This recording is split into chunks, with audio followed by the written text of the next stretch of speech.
The warp tore open above the agri-world of Calth Minor, reality splitting like rotted fruit. Alarms shrieked across the orbital defense platforms as auger arrays registered the impossible. A spatial anomaly with no warp signature, no Jella field disruption, no demonic taint. Simply a wound in space-time that bled violet light and wrongness. From that wound, a figure emerged, small, almost delicate, floating in the void without protection or vessel. Lord Admiral Constantine stood on the bridge of the righteous indignation, his augmetic eye whirring as it focused on the intruder. "What in the Emperor's name is that?" His voice carried the clipped authority of 40 years commanding the sector fleet. Tech Priest Sigma 7 consulted data streams, his mechadendrites twitching in agitation. "Unknown xenoform, Lord Admiral. Biological readings are contradictory. Mass suggests minimal threat, but energy output exceeds theoretical maximums for organisms of that size." The figure, white and purple, horned, tail swishing behind it with lazy arrogance, turned toward the defense platform as if sensing their observation. Through the viewing port, across thousands of kilometers of vacuum, Constantine could have sworn it smiled. Then it raised one finger, and the nearest defense platform simply ceased to exist. No explosion, no debris. The structure and its 3,000 souls atomized in an instant, erased from reality by a beam of purple light barely thicker than a man's arm. "All batteries, open fire," Constantine roared. "Launch fighters, activate the planetary shield." The fleet responded with the precision of well-trained terror. Lance batteries spat pillars of light that could punch through battleship armor. Torpedo spreads that could crack continents shrieked toward the tiny figure. Fighter wings deployed in attack formations, their lascannons already hot. The barrage was enough to sterilize a small moon. The xenoform dodged, not with difficulty or desperation, with contemptuous ease. It wove between lance strikes as if they were moving in slow motion, its movements precise and minimal. A finger flick sent a death ray slicing through a squadron of fighters, their fusion cores detonating in chains of silent fire. Another gesture, and a torpedo barrage was simply reflected, the warheads turning back toward the ships that launched them. The fleet staggered under friendly fire, shields collapsing, hulls breaching. "What is it?" someone whispered on the bridge. Constantine had no answer. In 40 years of service, fighting orcs and traitors and the occasional Xenos incursion, he'd never seen anything move like this. It wasn't just powerful, it was playing with them, testing them, finding them wanting. The xenoform accelerated, a streak of white and purple, and slammed into the righteous indignation's void shields. The shields, rated to withstand battleship broadsides, shattered like glass. The creature punched through the hull, through 7 decks of adamantium and ferrocrete, and emerged in the ship's main cathedral nave, where 300 crew had been conducting emergency prayers. They stared at the intruder in frozen shock. It hovered above the deck, small and elegant, its wine-dark eyes scanning the humans with the same expression one might reserve for examining insects. When it spoke, its voice was cultured, almost pleasant, carrying an accent that suggested refinement and old cruelty. How disappointing. I was expecting resistance worthy of the name. Instead, I find this. It gestured dismissively at the cowering crew. primitives with barely functional technology. Tell me, who rules this pathetic corner of space? Constantine arrived on the scene moments later, flanked by armsmen with laser guns raised. He took in the situation with a glance, his crew immobilized by fear, the cathedral's walls scorched but intact, and the xenoform regarding him with bemused patience.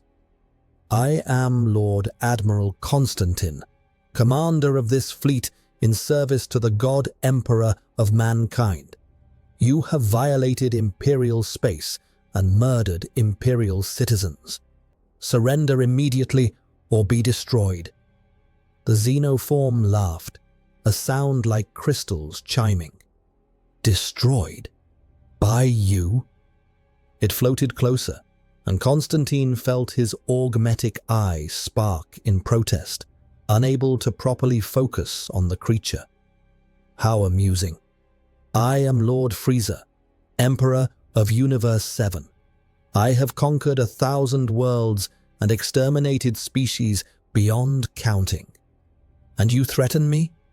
It raised one finger, and every weapon in the room, laser guns, bolt pistols, even the Admiral's ceremonial power sword, heated to incandescence, forcing their wielders to drop them screaming.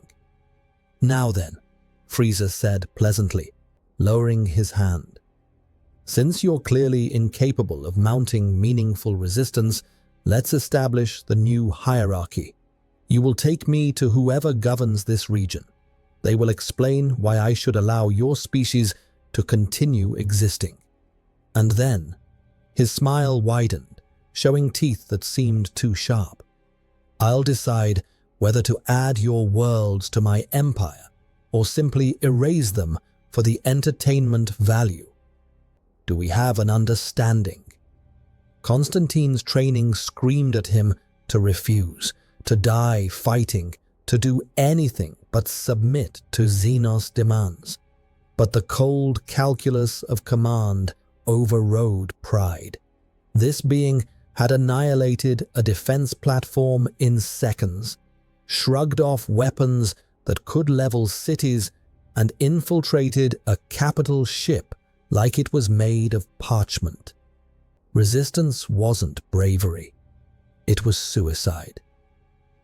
"The sector governor resides on the surface," he said, each word tasting like ash.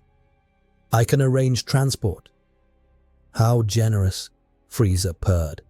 "See, already you're learning your place. There's hope for your species yet." He turned toward the massive wound he'd punched through the ship, then paused. "Oh, and Admiral, don't try anything clever. I can sense energy signatures, and if I detect weapons charging or ships attempting to flee, I'll destroy this entire fleet just to make a point. Are we clear?" "Crystal clear, my lord." The honorific burned like acid, but Constantine forced it out. Frieza's smile was radiant and terrible. "Excellent. I do appreciate proper etiquette." He floated through the hole in the hull, back into the void, leaving silence and the smell of scorched metal in his wake. Constantine stood motionless for 5 seconds, then activated the fleet vox. "All ships, stand down. Do not engage the xenoform. Transmit emergency astropathic message to Segmentum Command. Priority Alpha Omega. Content: unknown xenoform of catastrophic threat level has entered the sector. Request immediate reinforcement. Astartes deployment authorized." He paused, throat dry. "Emperor, protect us. We're going to need more than prayers for this one." On the surface of Calth Minor, in the governor's palace, where officials conducted the tedious business of managing agricultural tithes and maintaining order, alarms began to wail. Astropaths collapsed, bleeding from their eyes, their psychic senses overwhelmed by something that defied categorization. And through the clouds, descending like a falling star wrapped in purple fire, came Frieza, Emperor, Tyrant, and harbinger of a reckoning that would shake the Imperium to its foundations. He touched down in the palace courtyard with barely a sound, his landing cratering the ornate stonework. Guards rushed forward, their laser guns raised, their training overriding their terror. Frieza didn't even look at them. A wave of his hand, and their weapons crumbled to rust. Another gesture, and they fell unconscious, dropped by some invisible force that bypassed their armor and struck directly at their nervous systems. "Now then," Frieza said to the empty courtyard, knowing his voice would carry through every Vox speaker in the palace. "I've come a very long way, and I'm in no mood for tedious bureaucracy. Someone of actual authority will present themselves in the next 60 seconds, or I'll start reducing this city to its component atoms. The clock is ticking."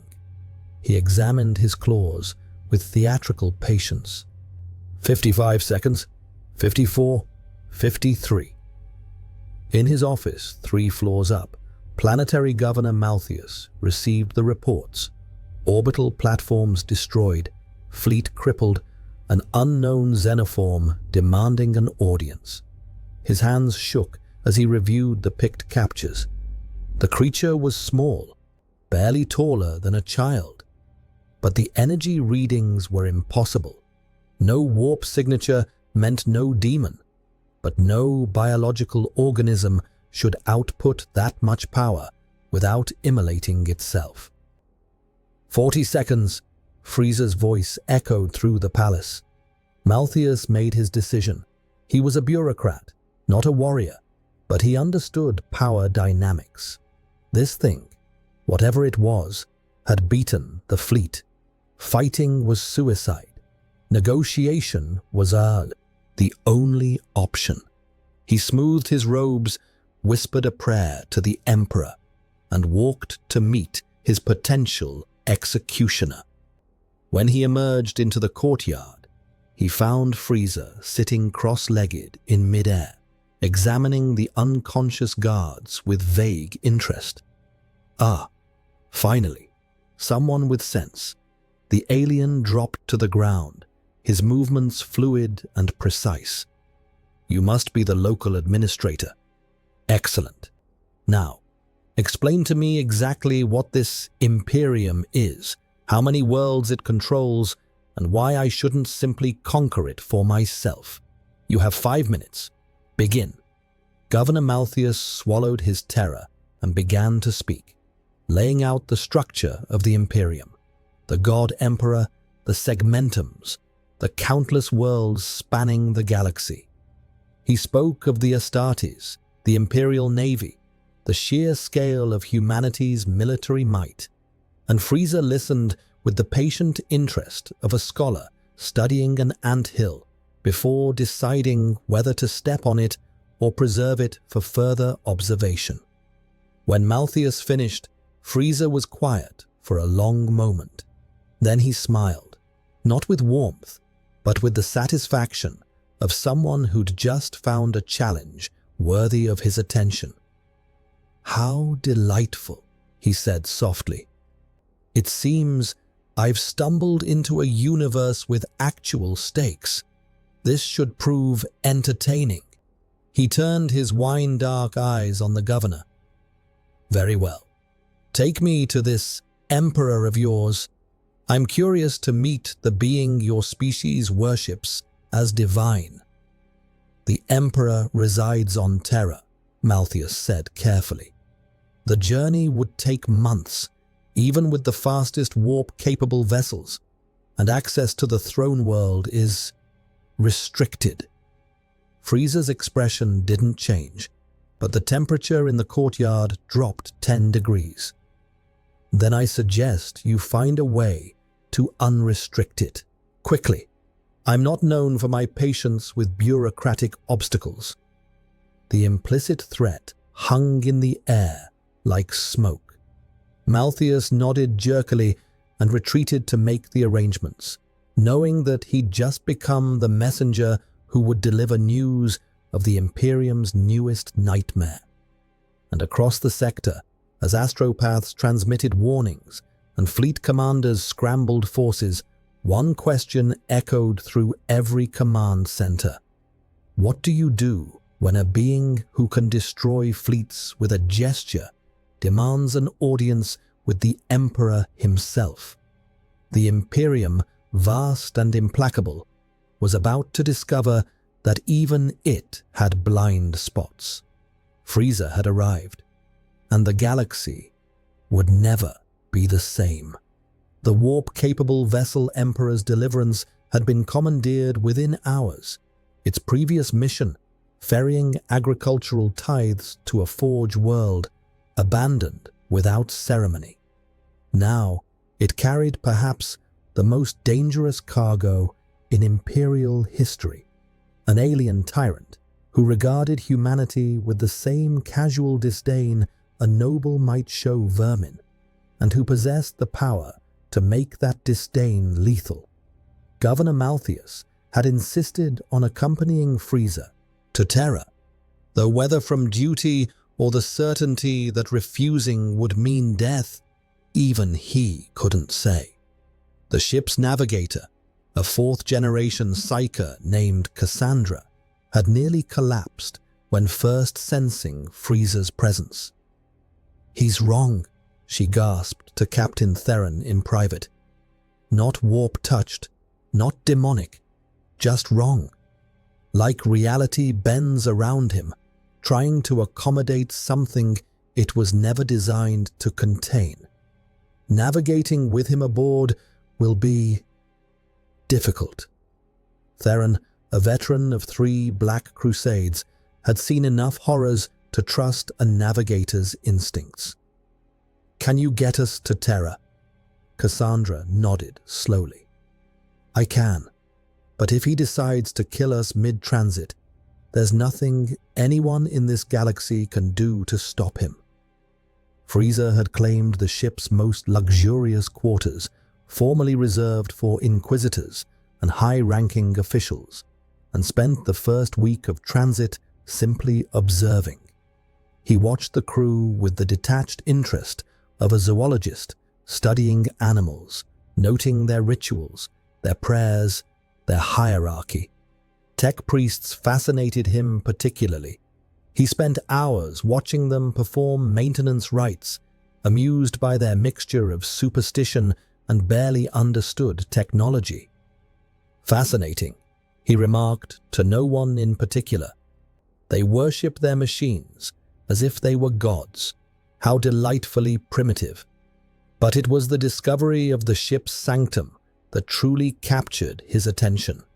The cathedral nave, where crew gathered for daily prayers, where a massive golden aquila dominated the chamber, where servitors, lobotomized humans melded with machinery, performed menial tasks without complaint or recognition of their degradation.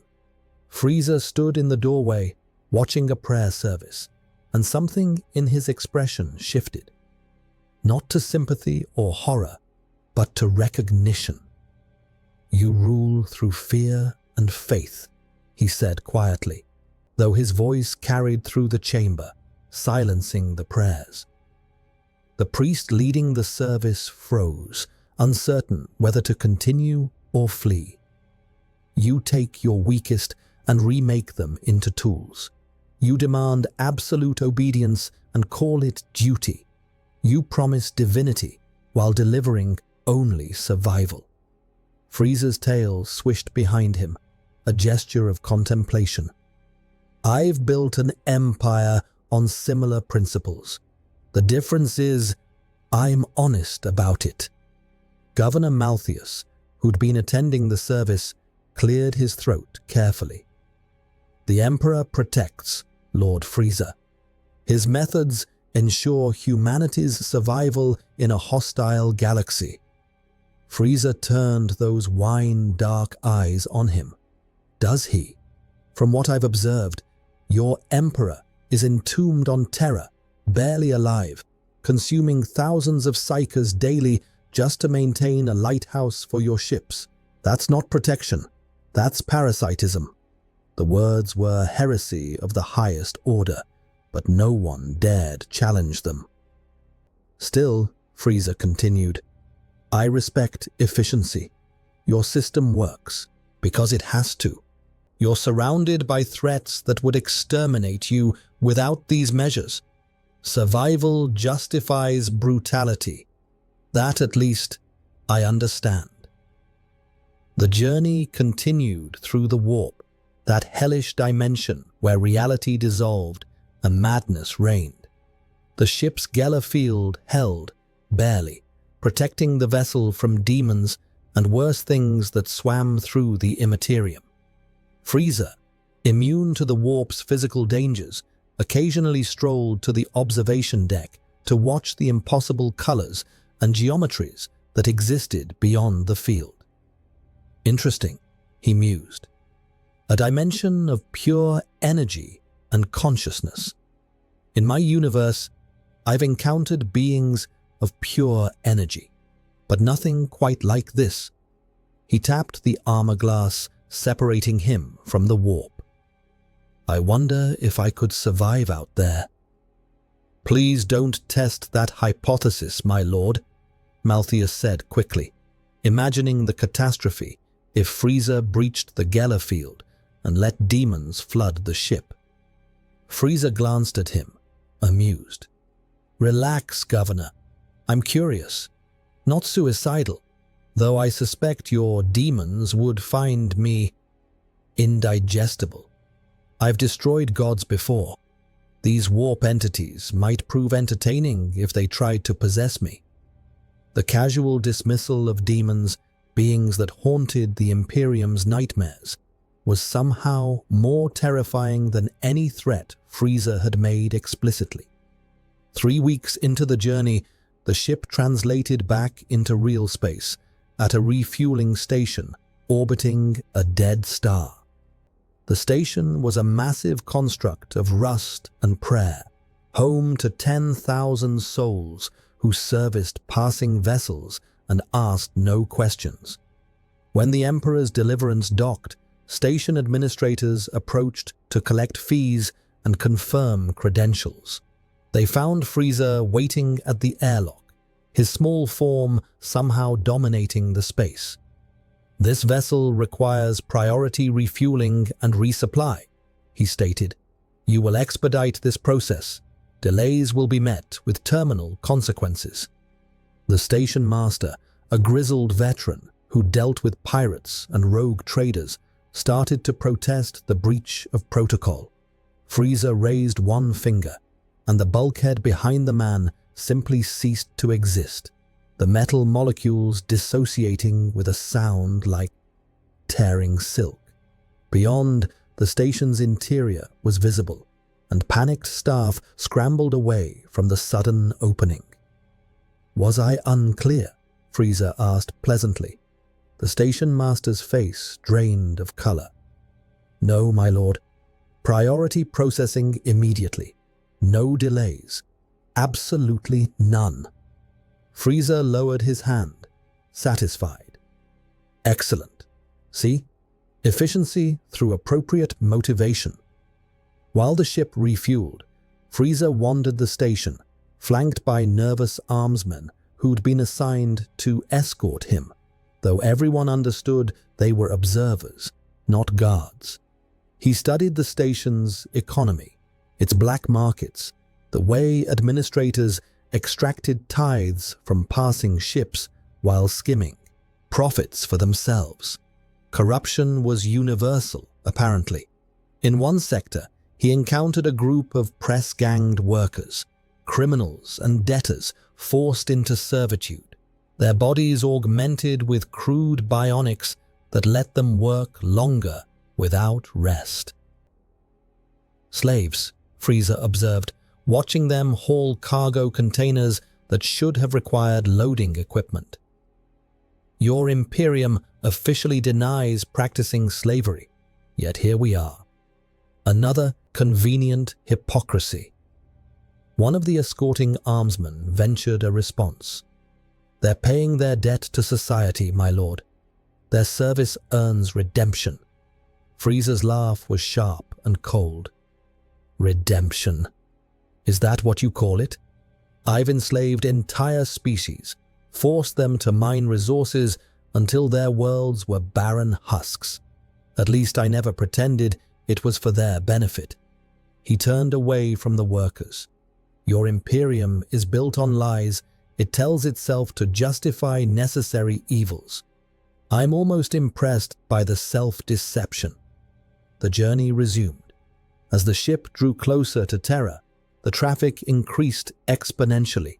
Merchant vessels, naval frigates, pilgrim ships carrying millions of faithful seeking a glimpse of the throne world, all converged on humanity's beating heart. The Emperor's deliverance had to wait in queue for clearance, a process that normally took weeks. Frieza expressed his impatience by vaporizing an asteroid that had drifted too close to their position, reducing the 1,000-meter rock to fine dust with a casual energy blast. The message was received. Clearance came within hours. Terra appeared on the view screen, a grey-brown sphere encased in orbital platforms, defense stations, and the endless traffic of 10,000 worlds made manifest. The cradle of humanity had been transformed into a fortress, every centimeter of its surface covered in hive cities and Gothic architecture that reached toward the polluted sky. "This is your holy world," Frieza said, studying the planet with critical eyes. "It looks like a tomb." "It is the most sacred place in the galaxy," Malthus replied quietly. "Home to the God Emperor, seat of the Imperium's power, a monument to stagnation," Frieza interrupted. "I've conquered paradise worlds and turned them into industrial complexes, but at least I left them functional. This," he gestured at the screen, at Terra's dying oceans and endless sprawl. "This is what happens when a species stops expanding and starts simply surviving. No wonder your Imperium is fracturing." The observation was cutting because it was accurate. Terra was glorious and terrible in equal measure, a symbol of humanity's endurance and its decay. As the ship entered Terra's orbit, the defense grids locked onto them immediately. Lance batteries that could shatter moons tracked their trajectory. Fleet elements moved to intercept, Astartes strike cruisers among them. The Vox crackled with demands for identification, surrender. "Unidentified vessel, you are in violation of Terra's sacred airspace. Power down immediately and prepare to be boarded. Non-compliance will result in immediate destruction." Frieza stood on the bridge, listening to the threats, and smiled. "Oh, how delightful. They think they can threaten me. By all means, Governor, refuse to comply. Let's see how their defenses fare against actual resistance."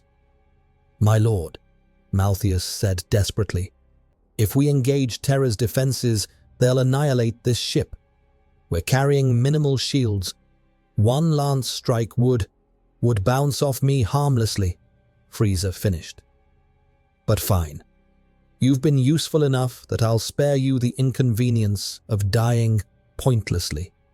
Transmit your credentials. Tell them I'm here for an audience with their corpse god. Let's see if your famous emperor is willing to meet someone who doesn't worship him." The message was transmitted. For 10 minutes, nothing happened, long enough for Malthus to imagine every weapon in orbit preparing to fire. Then a new voice came through the Vox, cold and absolute. A custodian, speaking with the authority of the Emperor's own chosen. Vessel Emperor's Deliverance, your cargo has been noted. You will descend to Eternity Gate Spaceport.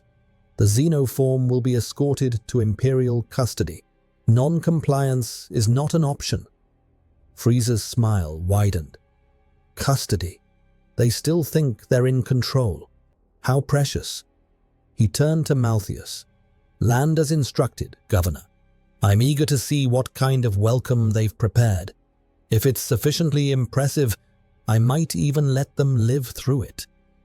The ship began its descent, dropping through Terra's toxic atmosphere toward the Imperial Palace, greatest structure in the galaxy, fortress and temple and mausoleum all at once. And waiting at Eternity Gate, golden armor gleaming in the dim sunlight, stood the Adeptus Custodes, 10,000 immortal warriors who had never known defeat, who had stood guard over the Emperor for 10 millennia, who now prepared to face a threat they could not categorize or comprehend. The landing was smooth. The ramp descended, and Frieza floated down toward the assembled custodians, his small form casting a shadow far longer than his size would suggest. The war for Terra's fate had begun, not with an invasion, but with an audience. And the Imperium was about to learn that some threats didn't come from the Warp or the Xenos empires they knew. Sometimes they came from realities where power operated on entirely different rules. Frieza had arrived at the heart of the Imperium, and nothing would ever be the same.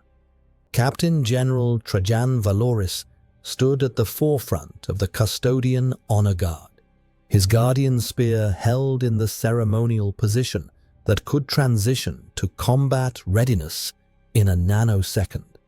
Behind him, 300 of the Emperor's chosen formed a wall of gold and adamantium, not as a gesture of respect, but as a calculated display of force. Each custodian was a warrior scholar, genetically perfected beyond even the Adeptus Astartes, trained for centuries in every martial art humanity had ever conceived. Together, they represented enough killing power to destroy armies. Against Frieza, Valoris suspected, they might be barely adequate. The xenoform descended the ramp with the casual arrogance of absolute confidence. Valoris's enhanced senses catalogued every detail, the biological structure that defied conventional physics, the energy readings that spiked beyond his armor's sensor's capacity to measure, the way reality seemed to tense around the creature as if space itself was uncomfortable with its presence. And those eyes, wine dark and ancient, carrying the weight of someone who had seen civilizations rise and fall and found them all equally disappointing. "Welcome to Terra, Xenoform," Valoris said, his voice carrying the harmonic authority of someone who spoke with the Emperor's implicit backing. "I am Captain General Trajan Valoris, commander of the Adeptus Custodes. You stand on the most sacred ground in the Imperium. State your purpose." Frieza touched down on the landing platform, his tail swishing behind him in a gesture that might have been amusement. "My purpose? How refreshingly direct. I am Lord Frieza, Emperor of Universe 7. I've come to assess whether your Imperium is worth preserving as a vassal state or whether I should simply conquer it for myself. And I'd like to speak with your Emperor.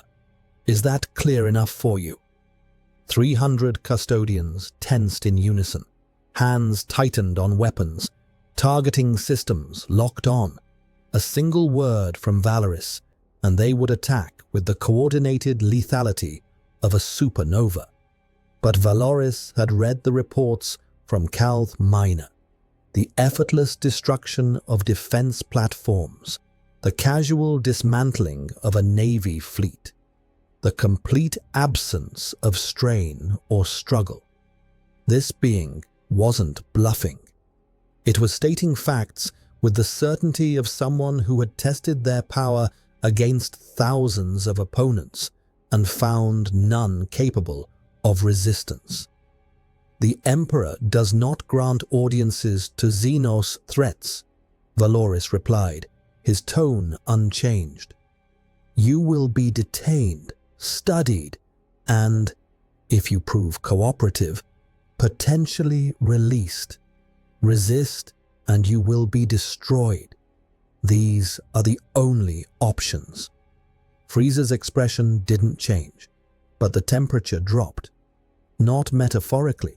Actual frost formed on the landing platform, spreading from where he stood. Destroyed. By you. It wasn't a question. How many times must I hear this tedious threat before someone has the wisdom to recognize futility? Very well. Demonstrate. What happened next occurred in 1.3 seconds, though to the custodian's enhanced perception, it unfolded in agonizing slowness. Valoris moved first, his guardian spear thrust with enough force to pierce tank armor, aimed directly at Frieza's chest. The weapon's built-in bolter fired simultaneously, the explosive round configured to detonate inside the target's body. Behind him, 300 custodians opened fire. Bolter shells, melter blasts, plasma bolts, a coordinated strike that would have leveled a city block. The noise was catastrophic, a symphony of destruction that should have annihilated anything mortal. Frieza caught the spear mid-thrust with one hand. The weapon, crafted from materials that could withstand adamantium-breaking force, shattered like glass, fragments scattering across the platform. The bolter round exploded against his chest and accomplished nothing, not even scorching his bio-armor. And the barrage of fire from 300 custodians simply stopped, the rounds and beams freezing in mid-air around him in a sphere of telekinetic force. For a moment, Frieza stood at the center of a constellation of suspended death, examining it with academic interest. "Impressive coordination," he remarked. "Your warriors move with genuine skill. Against most opponents, this would have been overwhelming."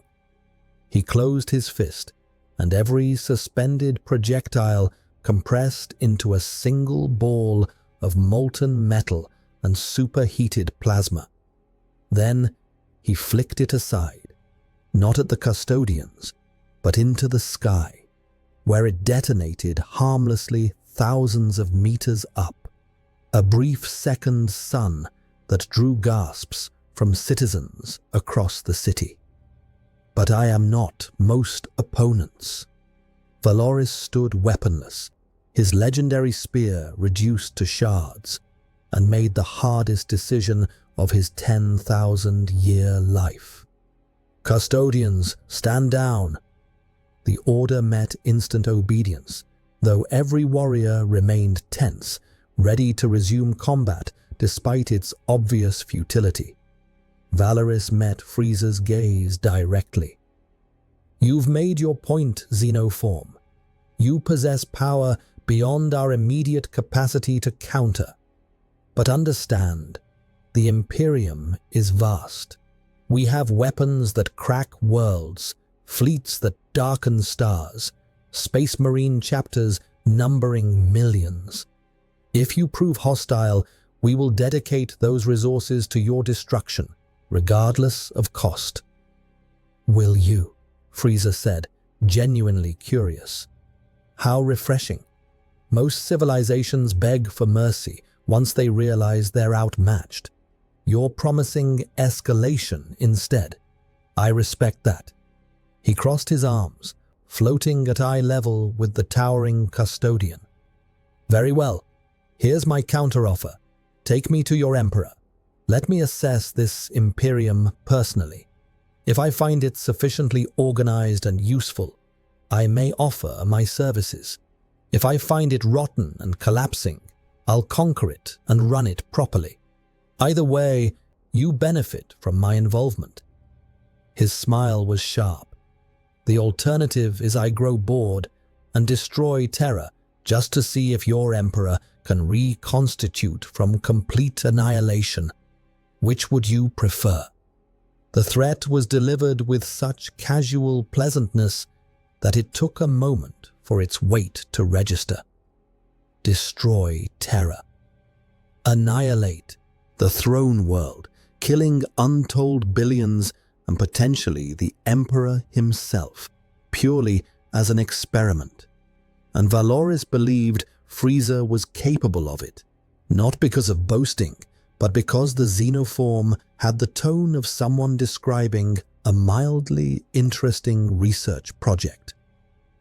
I will convey your request to the High Lords of Terra, Valoris said carefully. They will determine whether an audience is possible. How long will that take? Frieza asked. Hours, days.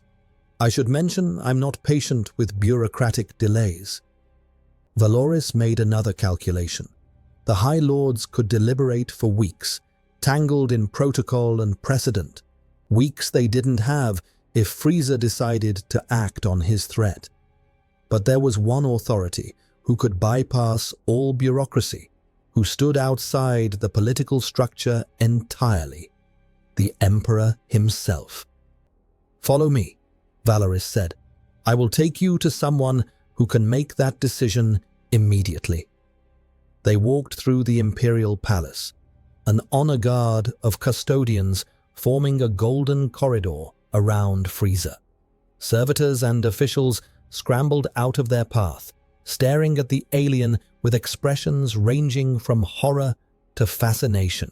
Frieza studied the palace's architecture, the soaring Gothic vaults, the statues of heroes long dead, the murals depicting 10,000 years of warfare and sacrifice. Impressive, he admitted. Excessive and wasteful of resources, but impressive. Your species has a flair for grandiosity. I appreciate that in a civilization. They passed through security checkpoints that would have stopped demon princes, through wards that burned psychers who approached without blessing, through doors sealed with locks that required genetic verification from 3 separate High Lords to open.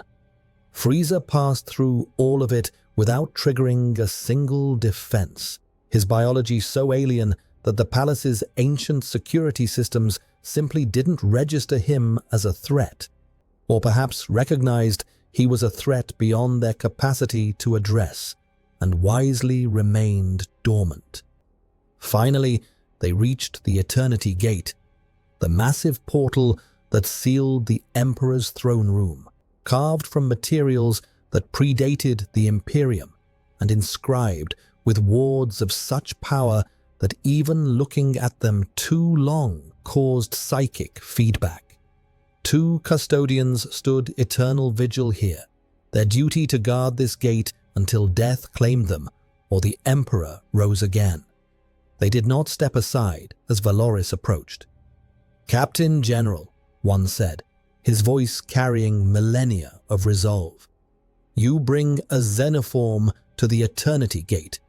Explain this heresy. The xenoform has requested audience with the Emperor, Valoris replied, and I believe granting it may prevent a catastrophe that would dwarf the Horus heresy in cost.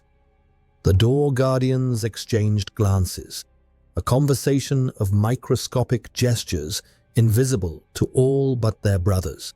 Then, moving in perfect synchronization, they stepped aside. The Eternity Gate began to open, mechanisms older than recorded history grinding to life, the sound like the universe taking a breath. Beyond lay darkness, broken by a golden light that emanated from the center of a chamber so vast its walls were lost to distance. And at that chamber's heart, upon the golden throne, a machine of such complexity that the Mechanicus had spent 10 millennia trying to understand a fraction of its function, sat the Emperor of mankind. Even dying, even sustained by mechanisms that devoured 1,000 psychers daily, he radiated presence, not physical force, but metaphysical weight, the gravity of a being who had walked when humanity was young and shepherded it through its darkest ages. Frieza floated forward, entering the throne room with Valorous close behind. The custodians remained at the threshold. Even they could not enter this sanctum without explicit summons. Frieza studied the Emperor with undisguised interest, noting the withered form, the life support apparatus that was more extensive than the body it sustained, the psychic presence that blazed like a star in his senses. "So," he said quietly, "this is the god corpse they worship. How utterly fascinating." And then the Emperor spoke. Not with a physical voice, his body had long since lost that capacity, but with thought that manifested directly in Frieza's consciousness. Unlike the clumsy psychic intrusions Frieza had encountered before, this was precise and overwhelming, a communication that bypassed all mental defenses through sheer magnitude of power. "You are not of this reality." The observation was stated with absolute certainty. Frieza felt the Emperor's consciousness brush against his own, examining, cataloging, and he realized with shock that he could not block it.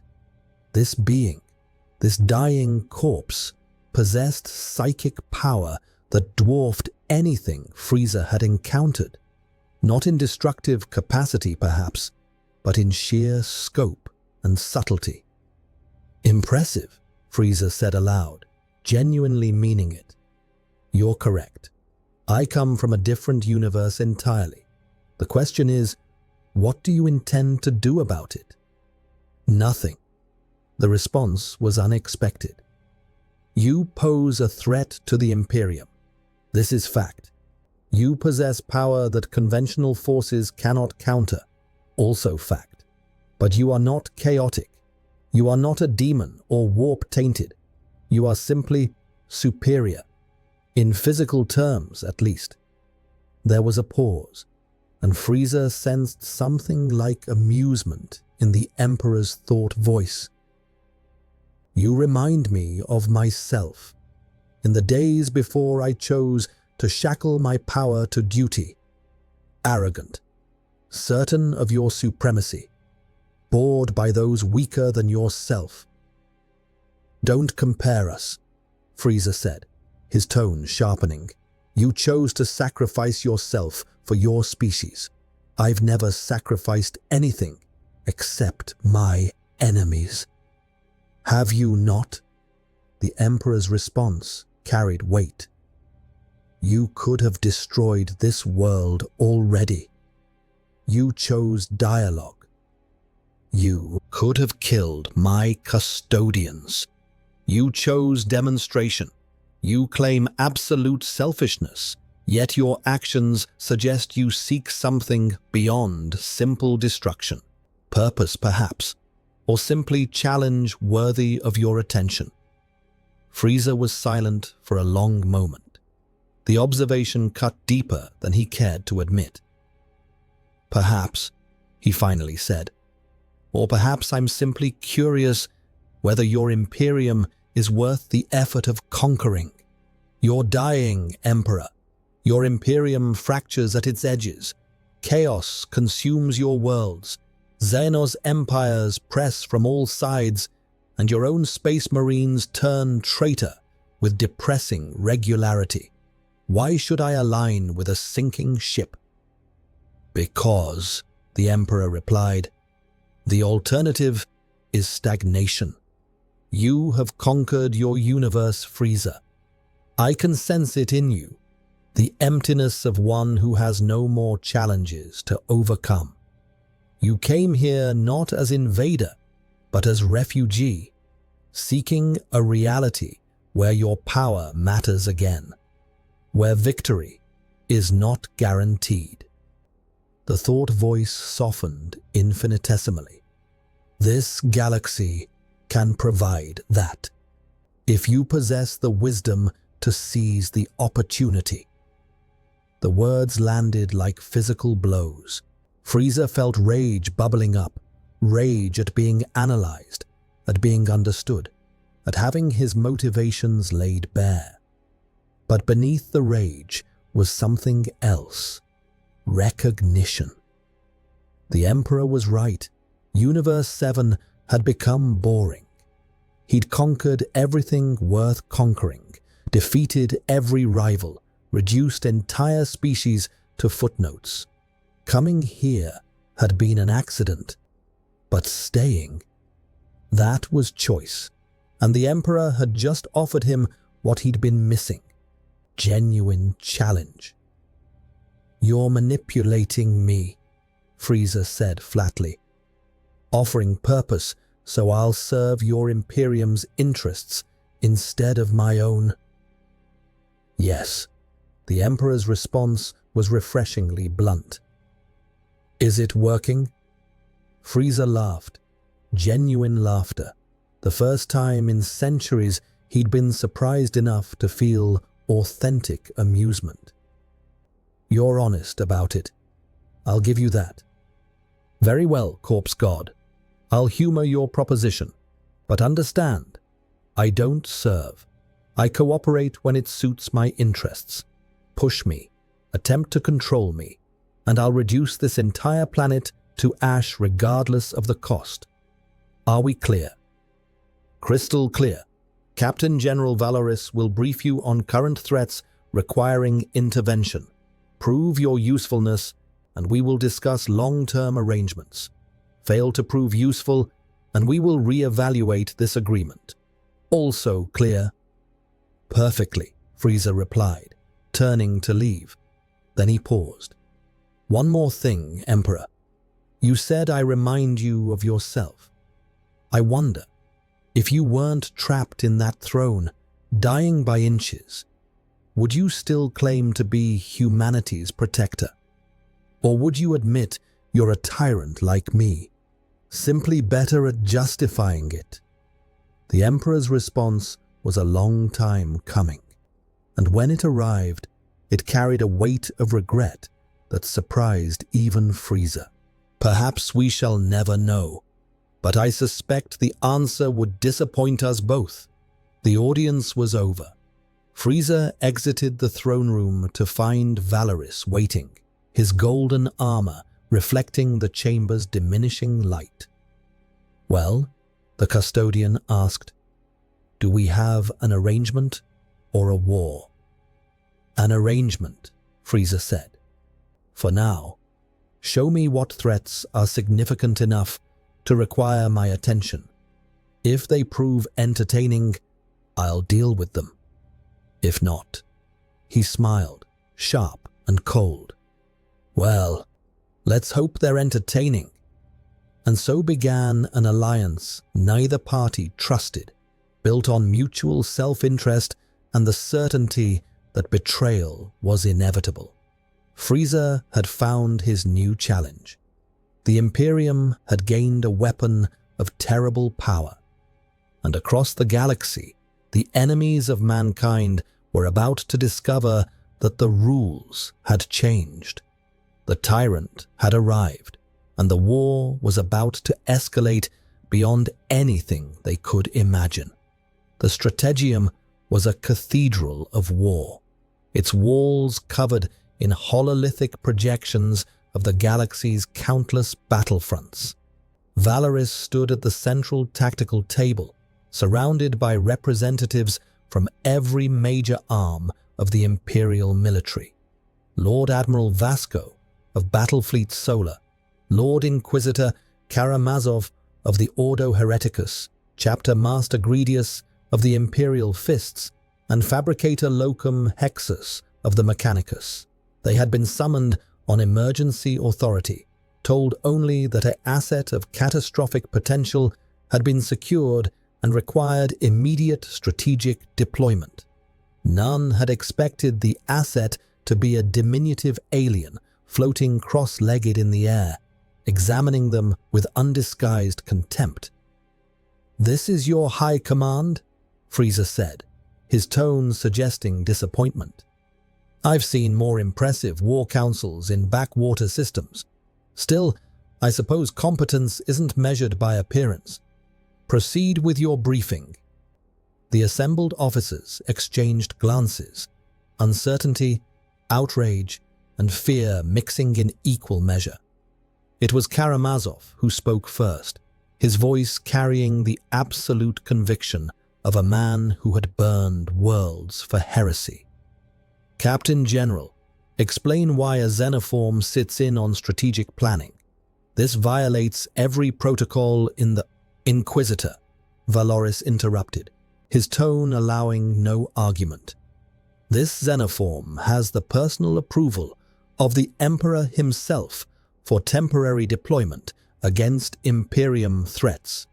Your objections are noted and overruled. Now sit down and provide the briefing as ordered."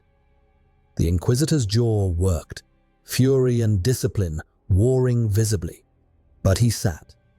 Valoris turned to the hololithic display. "Lord Frieza has agreed to assist in combating threats beyond our current capacity to address efficiently. What follows is classified at the highest level. Nothing discussed here leaves this room." The display shifted, showing the eastern fringe of the galaxy. "This is our primary concern," Valoris continued. "Hive Fleet, Behemoth, one of the largest Tyranid invasion forces ever encountered. Approximately 15 billion bioforms across 4,000 vessels, currently consuming worlds in the Ultramar sector. Conventional defense has slowed them, but cannot stop them. Losses are projected at 12 systems before we can marshal enough force to mount effective resistance." The display zoomed in, showing swarms of alien creatures, living ships that blotted out stars, worlds stripped to bedrock by the Tyranid hunger. Frieza leaned forward, interest flickering across his features. "Tyranids, biological entities that consume biomass to fuel reproduction and evolution. I've encountered similar species in my universe. The Cybermen were crude examples. These appear more sophisticated." He studied the tactical data. "You've been fighting them with conventional forces, infantry, armor, orbital bombardment. How effective has that proven?" "Minimally," Chapter Master Gredius admitted, his scarred face reflecting decades of frontline experience. "The Tyranids adapt rapidly. Weapons that work initially become useless within weeks as they evolve countermeasures. We've been forced to constantly innovate, which strains our resources and delays other critical operations." "Interesting problem," Frieza said.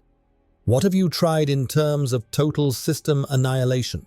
Simply destroying planets before they can be consumed seems efficient." "We've implemented exterminatus protocols on 17 worlds," Lord Admiral Vasco replied. "But the Tyranids adapt. They've developed void-capable organisms that can survive planetary destruction and regroup. Killing individual worlds only slows them marginally." Frieza's tail swished thoughtfully. "Then the solution is eliminating their command structure. These swarms must have synaptic control organisms, hive tyrants, Norn queens, the biological equivalent of commanders. Remove those, and the swarm loses cohesion. Easier said than executed, Gradius said. Synapse creatures are heavily protected, buried within swarm centers where conventional forces can't reach without being overwhelmed. We've attempted decapitation strikes.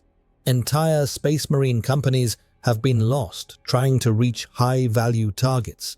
Space Marines, Frieza repeated, his tone suggesting amusement. You're elite warriors. I've read the reports. Enhanced humans with power armor and genetic modifications. Impressive by your standards. Compared to my capabilities, they're barely above baseline. The statement would have triggered violent response under any other circumstance. To insult the Astartes was to invite immediate retribution. But Valoris had seen Frieza shatter his guardian spear with one hand. Every warrior present understood that the alien's arrogance was backed by actual superiority. "Can you reach the Synapse creatures?" Valoris asked directly, cutting through the tension. "If provided with their location, can you eliminate them efficiently enough to disrupt the Hive fleet?" Frieza considered. "Possibly. I'd need to assess their durability firsthand. But hypothetically, yes. I can move faster than your ships can track. I'm immune to vacuum and most biological attacks, and I possess enough destructive output to vaporize anything short of a planet in seconds. If your Tyranids are purely biological, they'll burn like everything else." He turned his gaze on Valoris. "What's my incentive? You've presented a problem. Now present why I should solve it for you." The room was silent. Fabricator Locum Hexus spoke for the first time, his voice layered with machine harmonics. "Knowledge exchange. The Tyranids possess biological technology beyond our current understanding. If you eliminate high-value targets, we can harvest genetic samples for study. In exchange, we provide you with data on this galaxy's power structures, chaos, necrons, other threats you may find stimulating." Frieza's eyes narrowed. "You're bribing me with information about potential opponents?" "We're offering strategic intelligence," Hexus corrected. "If you truly seek challenge, this galaxy provides it in abundance. The Tyranids are simply one threat among dozens. Prove yourself against them, and we'll introduce you to enemies that will test even your capabilities." It was a calculated risk, offering Frieza more violence rather than rewards, betting that his boredom was a stronger motivator than greed or power accumulation. "Clever," Frieza admitted. "You understand me better than I expected." "Very well. I'll address your Tyranid problem. On one condition. I want complete tactical autonomy. No oversight, no rules of engagement, no bureaucratic limitations. I operate as I see fit, using whatever methods prove effective. Attempt to constrain me, and I'll withdraw and let your precious Ultramar burn. Agreed?" The officers looked to Valoris.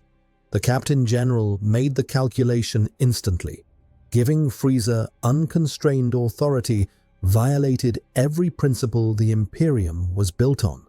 It also might save billions of lives. "Agreed," he said.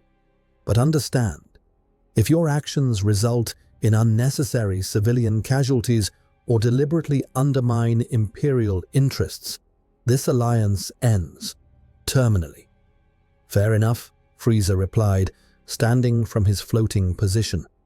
"When do I deploy?" "Immediately," Valoris said. He gestured, and a tech priest approached carrying a small device, a Vox link modified to interface with Frieza's biology. "This communicator will let us coordinate your strikes with fleet movements. It also contains astrogation data for the Ultramar sector. Do you require transport Or, I'll manage my own transportation, Frieza interrupted. He examined the Voxlink with distaste, but allowed the tech priest to attach it to his bio-armor. How quaint. You've actually miniaturized communications technology adequately. Color me surprised. One more thing, Karamazov said, his voice tight with suppressed rage. Know that the Emperor's mercy is the only reason you leave this room alive, Xenoform. The moment you prove more dangerous than useful, the full might of the Inquisition will be turned toward your destruction. This is not a threat. This is prophecy. Frieza met the Inquisitor's fanatical gaze with blank amusement. I'm sure you believe that. How comforting it must be, having faith despite evidence. Enjoy your delusions while you can, Inquisitor. Reality has a habit of disappointing the faithful. He turned and floated toward the Strategium's exit, pausing at the threshold. Oh, and one more thing. When I return from dealing with your Tyranids, we'll discuss payment beyond information. I'm not your servant, and I don't work for free. Start considering what you can offer me that's worth my continued cooperation. Otherwise, this arrangement will be very short-lived. With that, he departed, leaving silence in his wake. Lord Admiral Vasco was the first to speak. Captain General, with respect, are we certain this is wise? We've just unleashed something that makes the Tyranids look predictable. We haven't unleashed anything, Valoris replied quietly. We've negotiated a temporary alignment of interests with a being we can't control and barely understand. But the alternative was immediate conflict we couldn't win. Sometimes the Imperium survives not through strength, but through choosing which battles to postpone. The Emperor's Gambit, Gredius said, recognition in his voice. The same strategy he used during the Unification Wars. Ally with warlords and tyrants. Use them to conquer terror. Then eliminate them once they'd served their purpose. He looked at Valoris. Are we planning to eliminate Frieza once the immediate threats are addressed? Planning implies certainty. We can accomplish it, Valoris said. Right now, I'm not certain we could eliminate him even with the entire Custodian Guard, 3 Space Marine chapters, and direct divine intervention. So let's focus on surviving the present and worry about the future when we reach it. Meanwhile, Frieza had exited the Imperial Palace and was ascending through Terra's toxic atmosphere toward orbit. The Voxlink in his ear crackled with coordinates and tactical data. The last known position of Hive Fleet Behemoth, priority target locations, estimated enemy strength.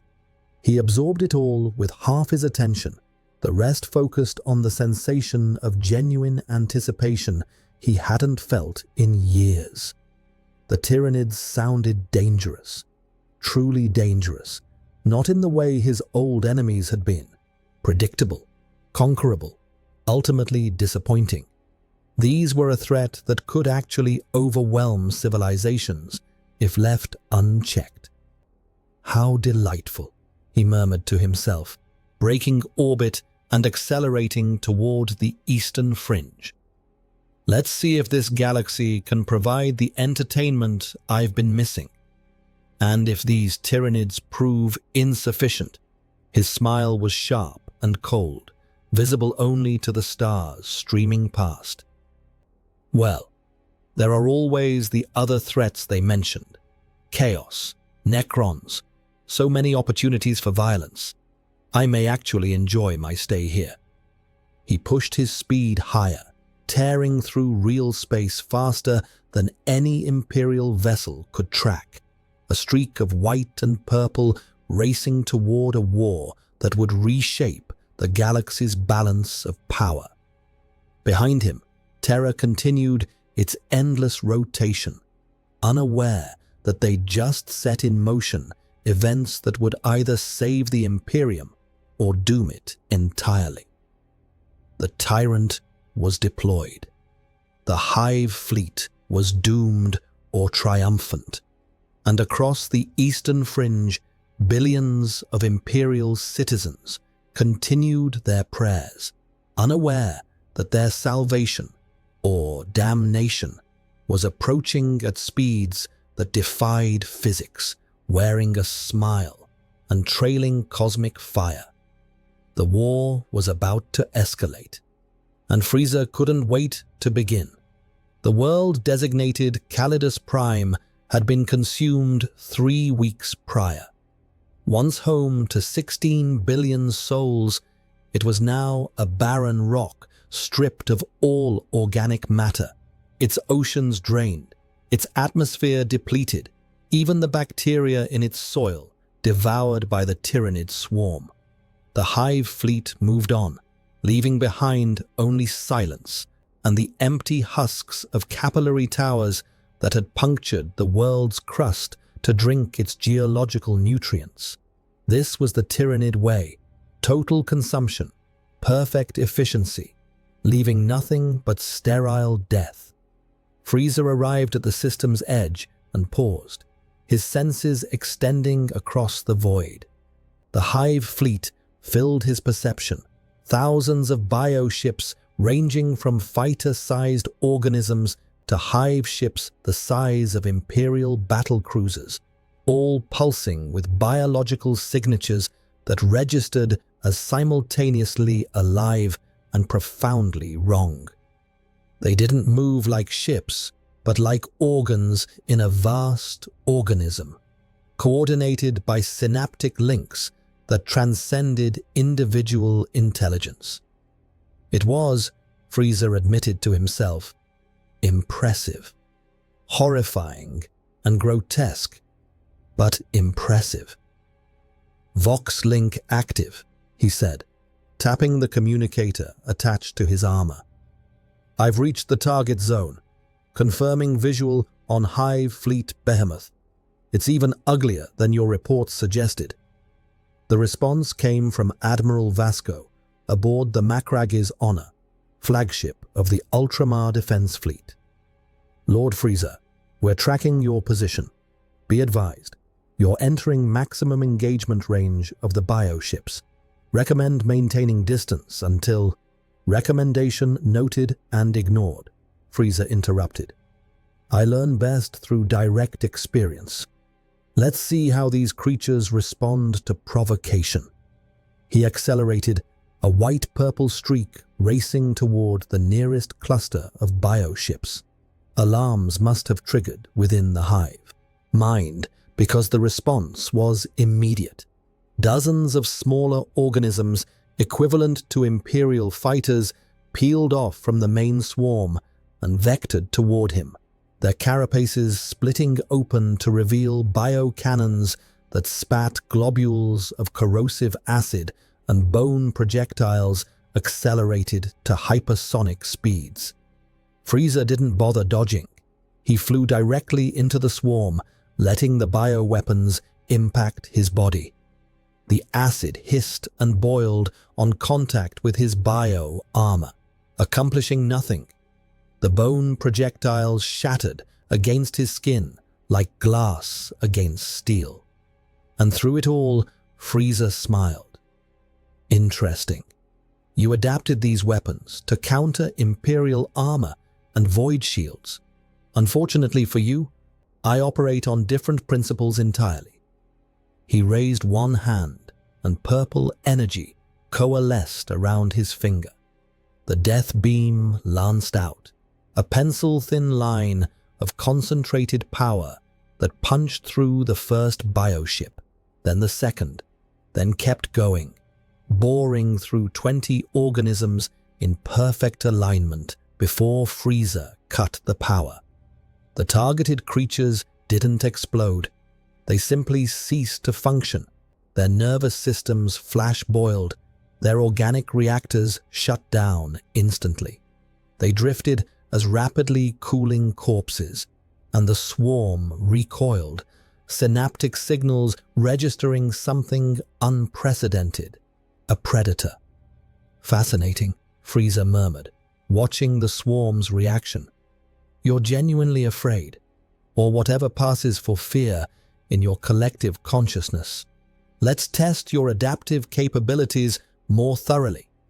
He extended both hands, and hundreds of energy blasts erupted outward, each one seeking a different target.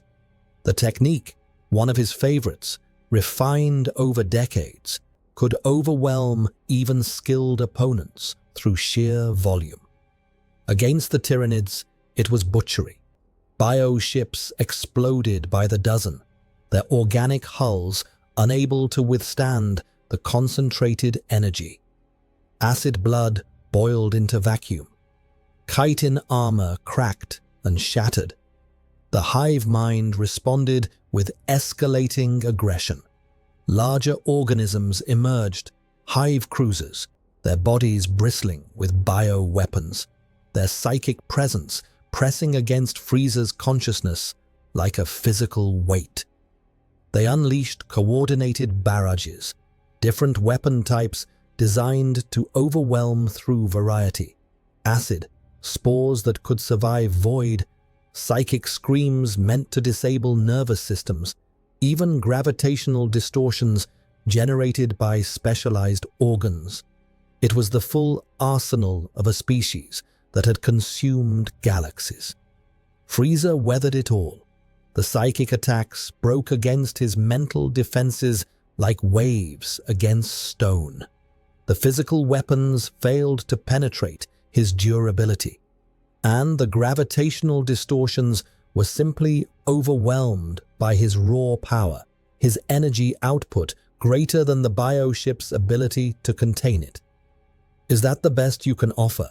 he said, genuinely disappointed. "I expected adaptation, evolution, something that would make this interesting. Instead, you're throwing the same attacks, but in greater quantity. How pedestrian." He decided to escalate. Charging ki into both hands, he brought them together in front of his chest, energy coalescing into a sphere of purple-black power that distorted space-time around it. The technique had been developed to destroy planets, specifically to eliminate them without leaving traces that could be used against him politically. Now, he would use it against a hive ship. "Let's see you adapt to this," he said, and released the energy.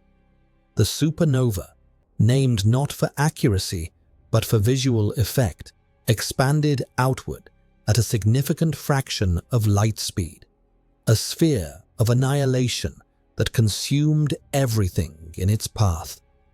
The targeted hive ship tried to escape, its biological engines straining, but it was far too slow. The supernova engulfed it, and for 3 seconds, a miniature sun burned in the void. When the light faded, nothing remained. Not debris, not dust. Complete atomic disassociation. The organic molecules that had comprised a ship the size of a city simply ceased to exist.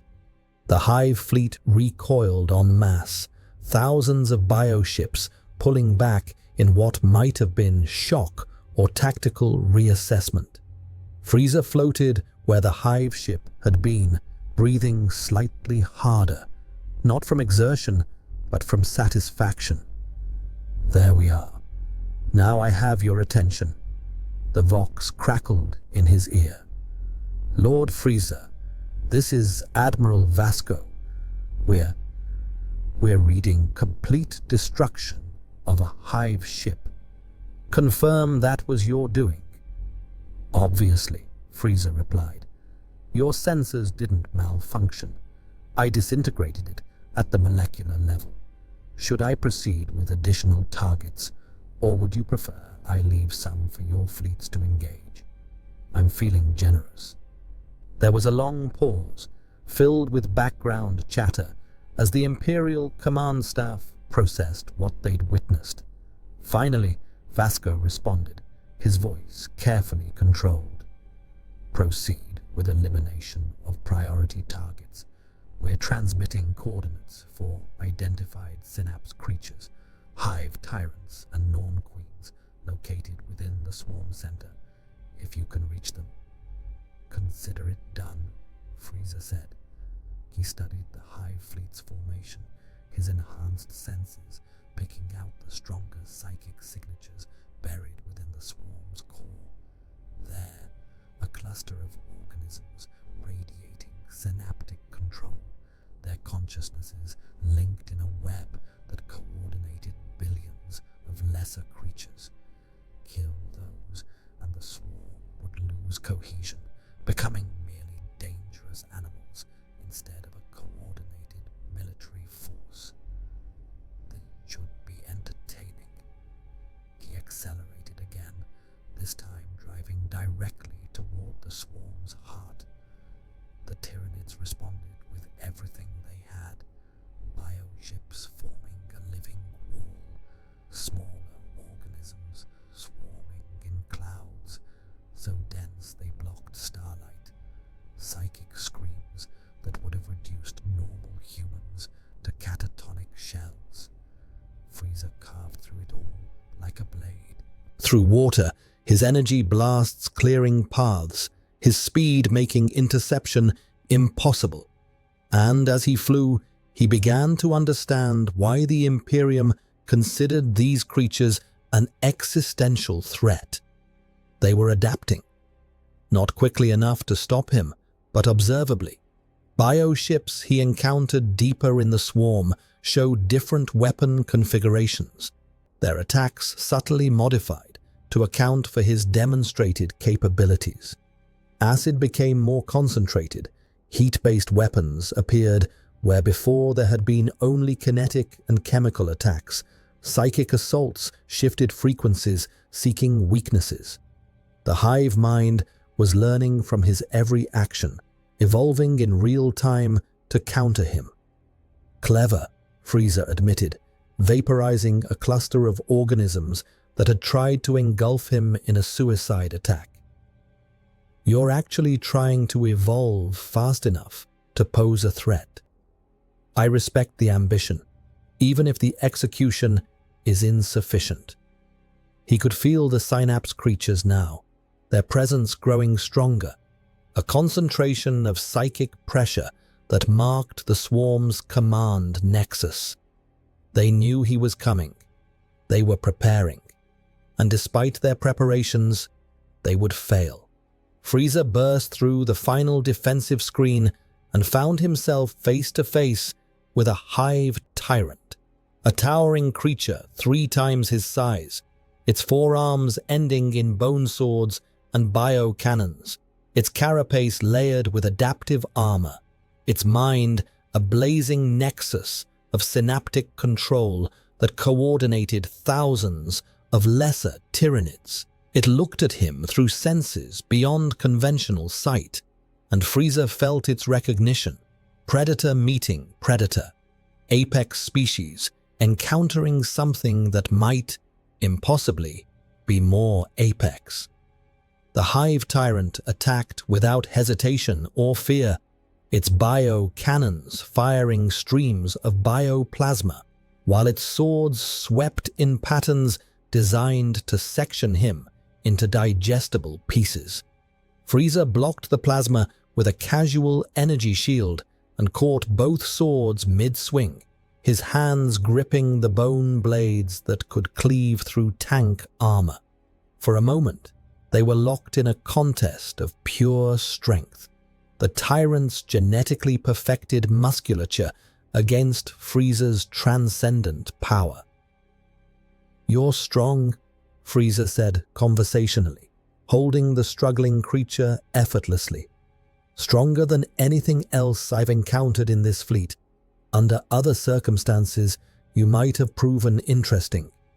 He tightened his grip, and the bone sword shattered, fragments spinning into the void. "Unfortunately, you're in my way." His tail whipped forward, the tip punching through the tyrant's carapace and into its primary neural cluster.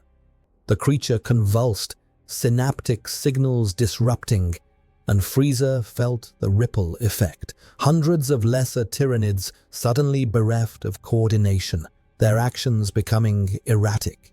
He withdrew his tail and watched the hive tyrant drift, dying but not yet dead, its regenerative capabilities trying futilely to repair. Catastrophic damage. Resilient, Frieza noted. But resilience without sufficient power is just slow death. He charged energy into one finger and placed it against the creature's skull. The resulting explosion was contained, a shaped charge that liquidated the tyrant's brain matter without damaging surrounding space. The creature went limp, truly dead, and Frieza turned his attention to the next target. Over the following hours, he methodically hunted down every Synapse creature within the Hive fleet. Hive tyrants, Tyranid warriors, even the massive Norn queens hidden within the largest bioships. Each kill disrupted the swarm's coordination further, reducing the hive mind's reach. And with each kill, Frieza refined his technique, learning the Tyranid's physiology, understanding how to inflict maximum disruption with minimum effort.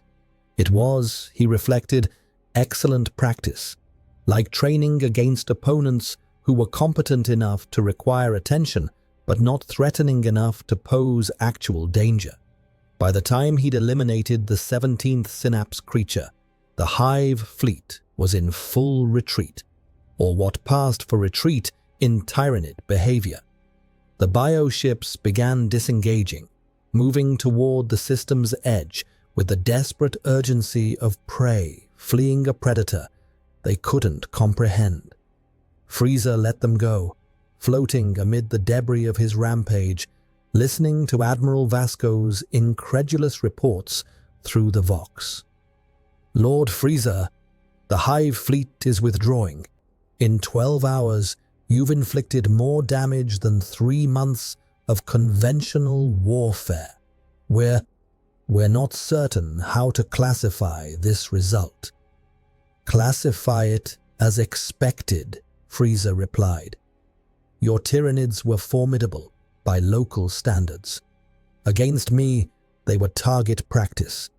Is the Imperium satisfied with this demonstration, or shall I pursue the remaining fleet elements and finish the extermination?" There was an extended silence as the question was presumably escalated to higher authority. Then Valoris's voice came through, measured and controlled. "Lord Frieza, this is Captain General Valoris. You've exceeded all projections for effectiveness. However, complete extermination isn't necessary. The Hive fleet's cohesion is broken. Our fleets can handle the remaining cleanup. Return to Terra for debriefing." "Debriefing," Frieza repeated, letting his disdain show. "How bureaucratic. Very well, I'll return. But we're going to discuss payment, as I mentioned.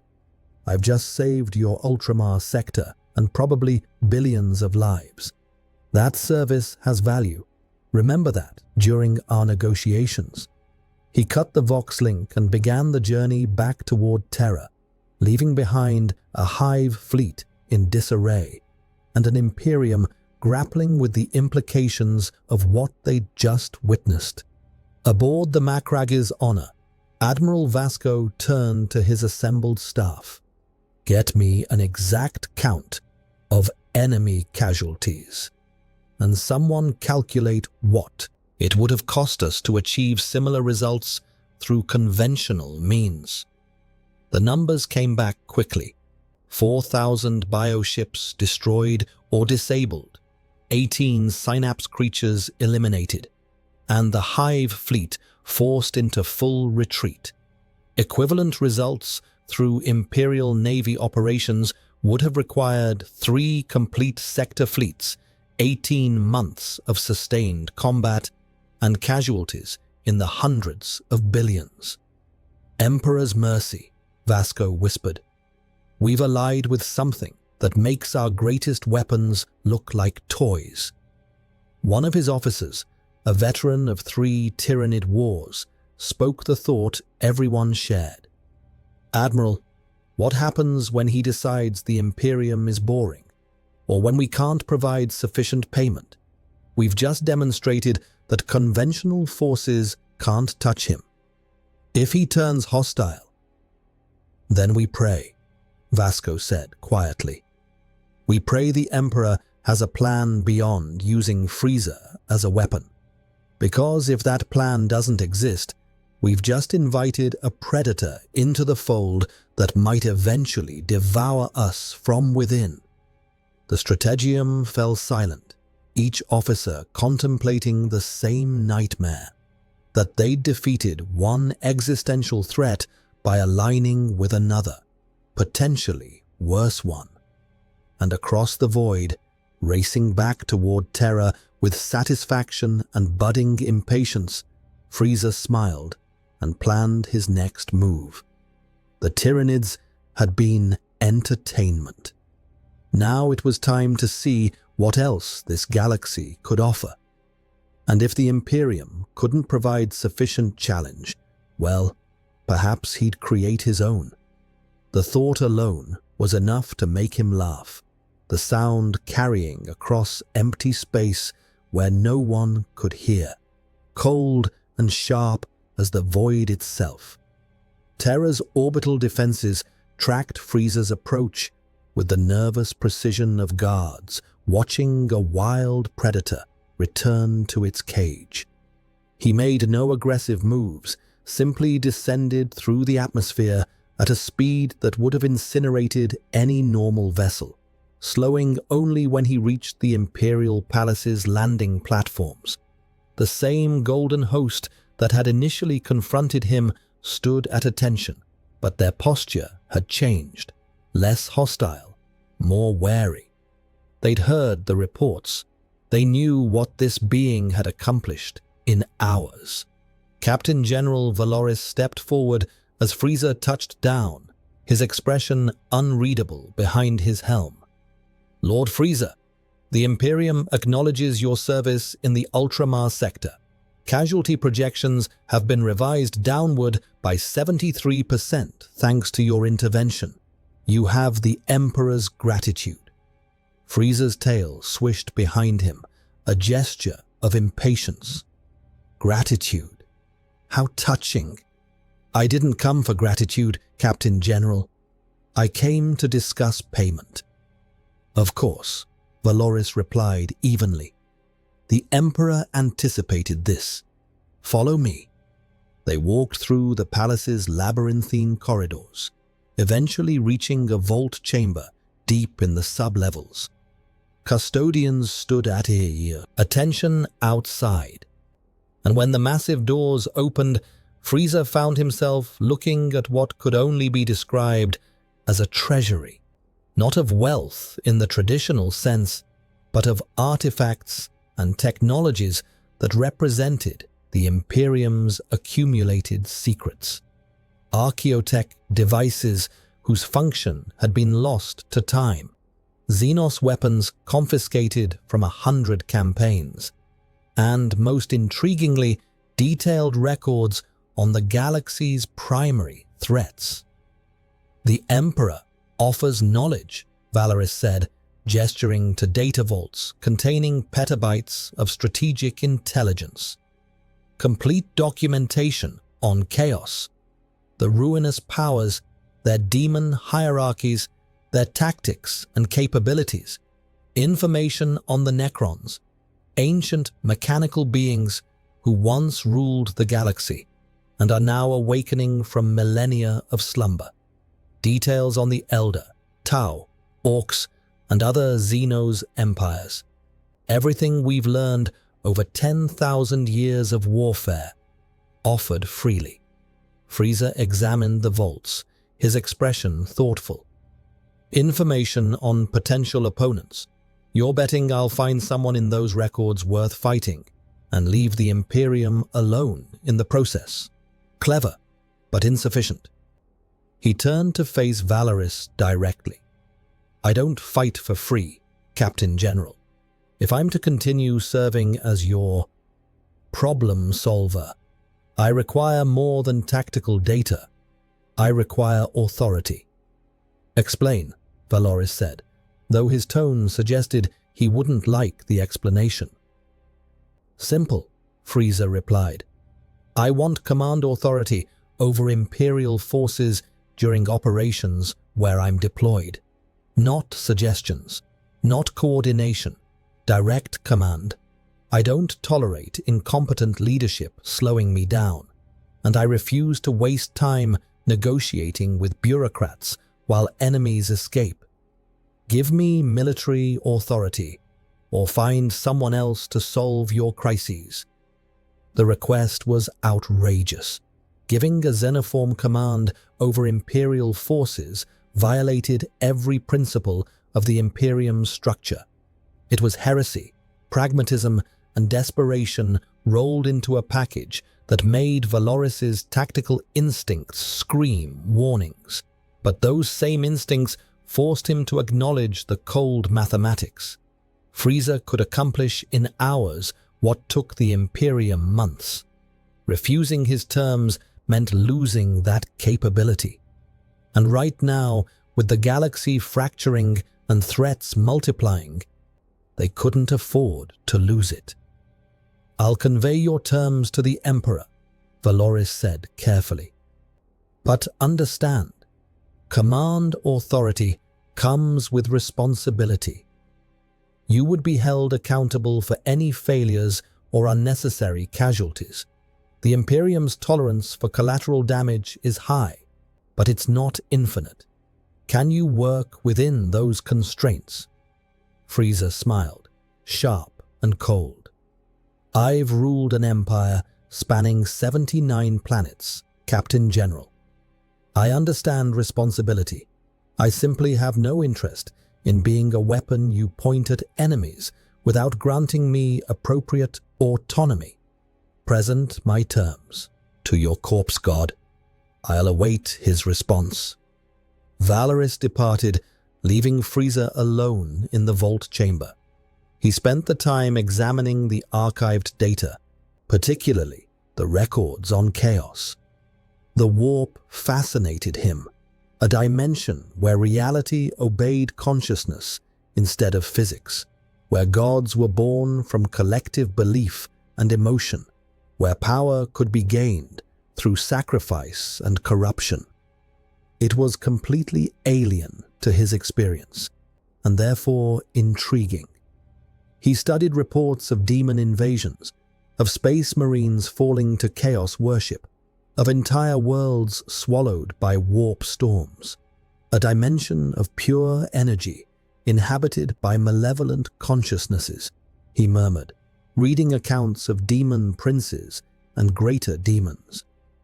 And supposedly, entering it without protection results in madness and physical corruption. How inconvenient.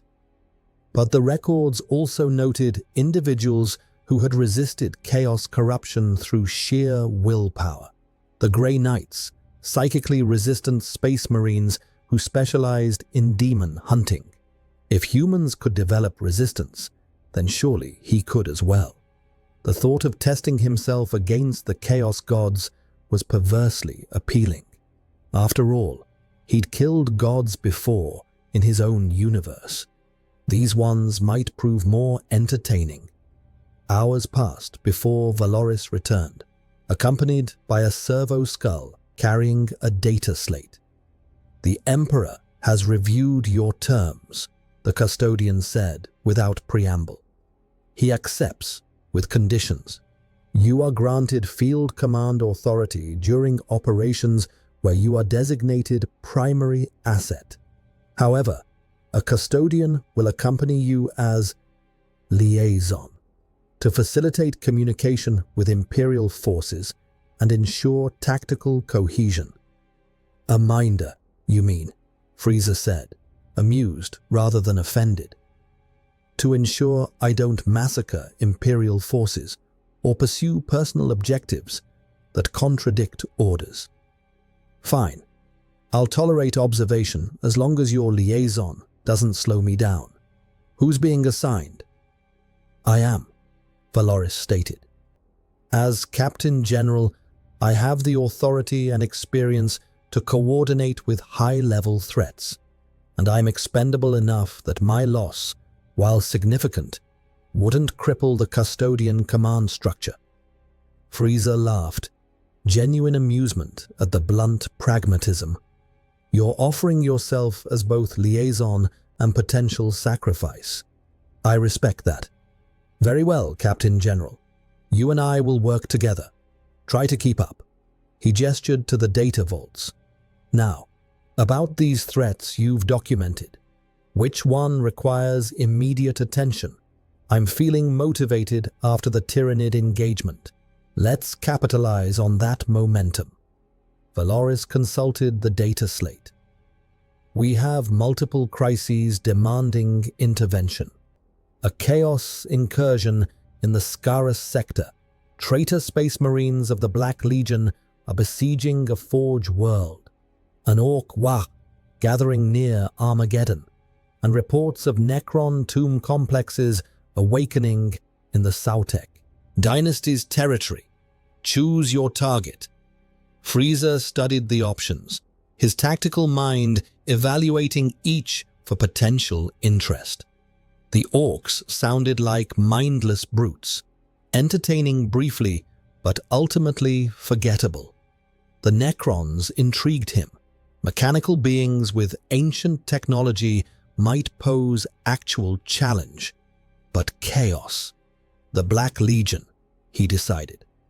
I want to see these Chaos Space Marines for myself.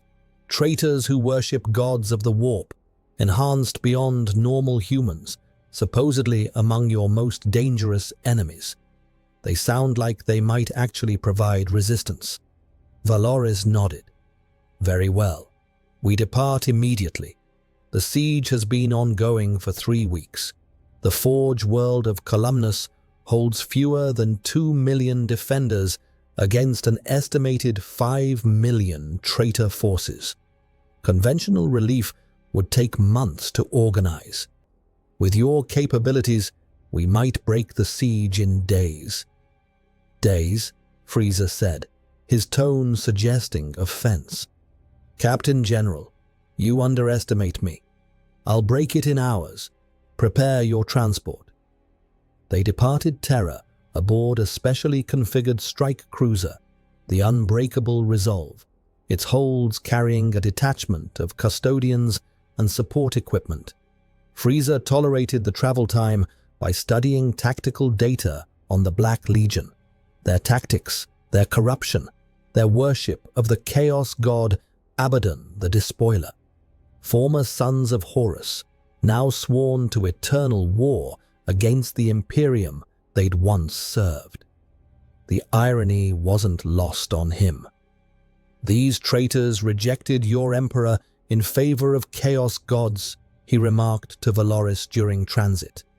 Tell me, are they actually more powerful for it, or is it simply corruption masquerading as strength?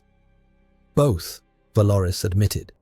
Chaos enhances those who serve it, granting abilities beyond natural limits, but it also degrades them, replacing humanity with madness.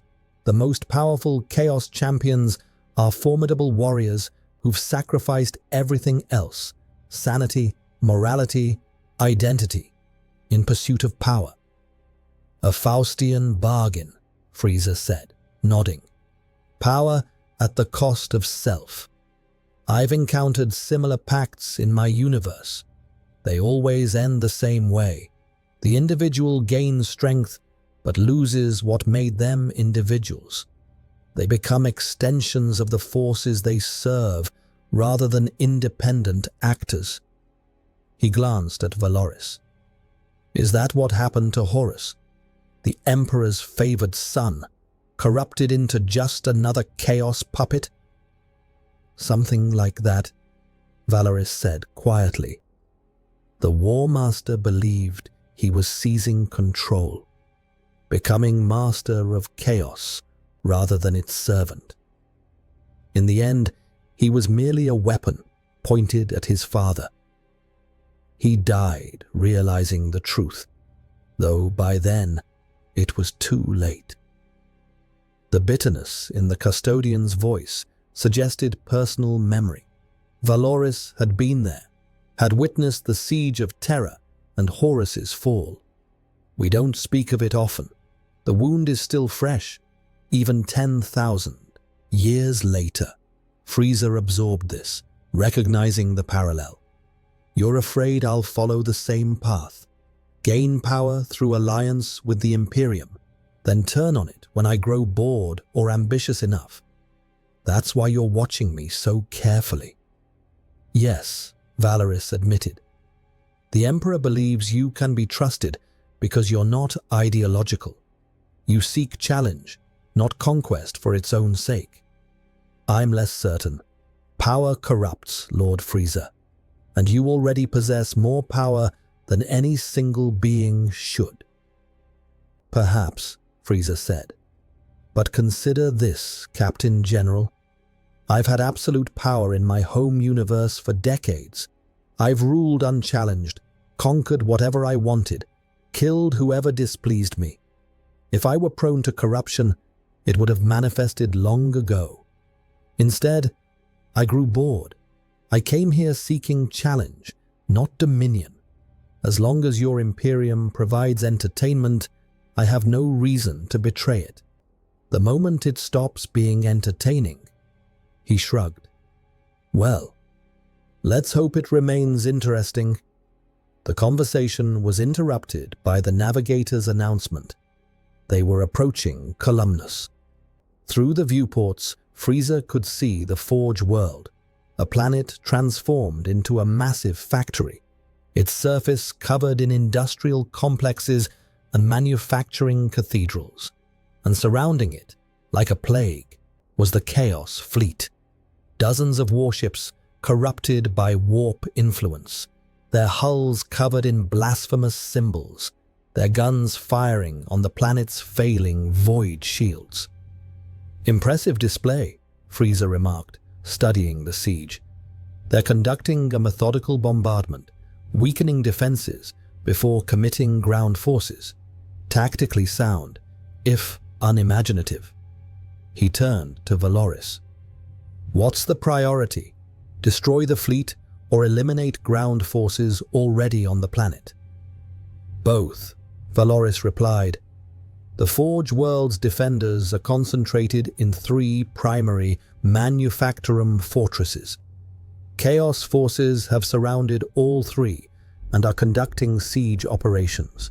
Meanwhile, the fleet bombards from orbit. We need both threats neutralized to secure Columnus.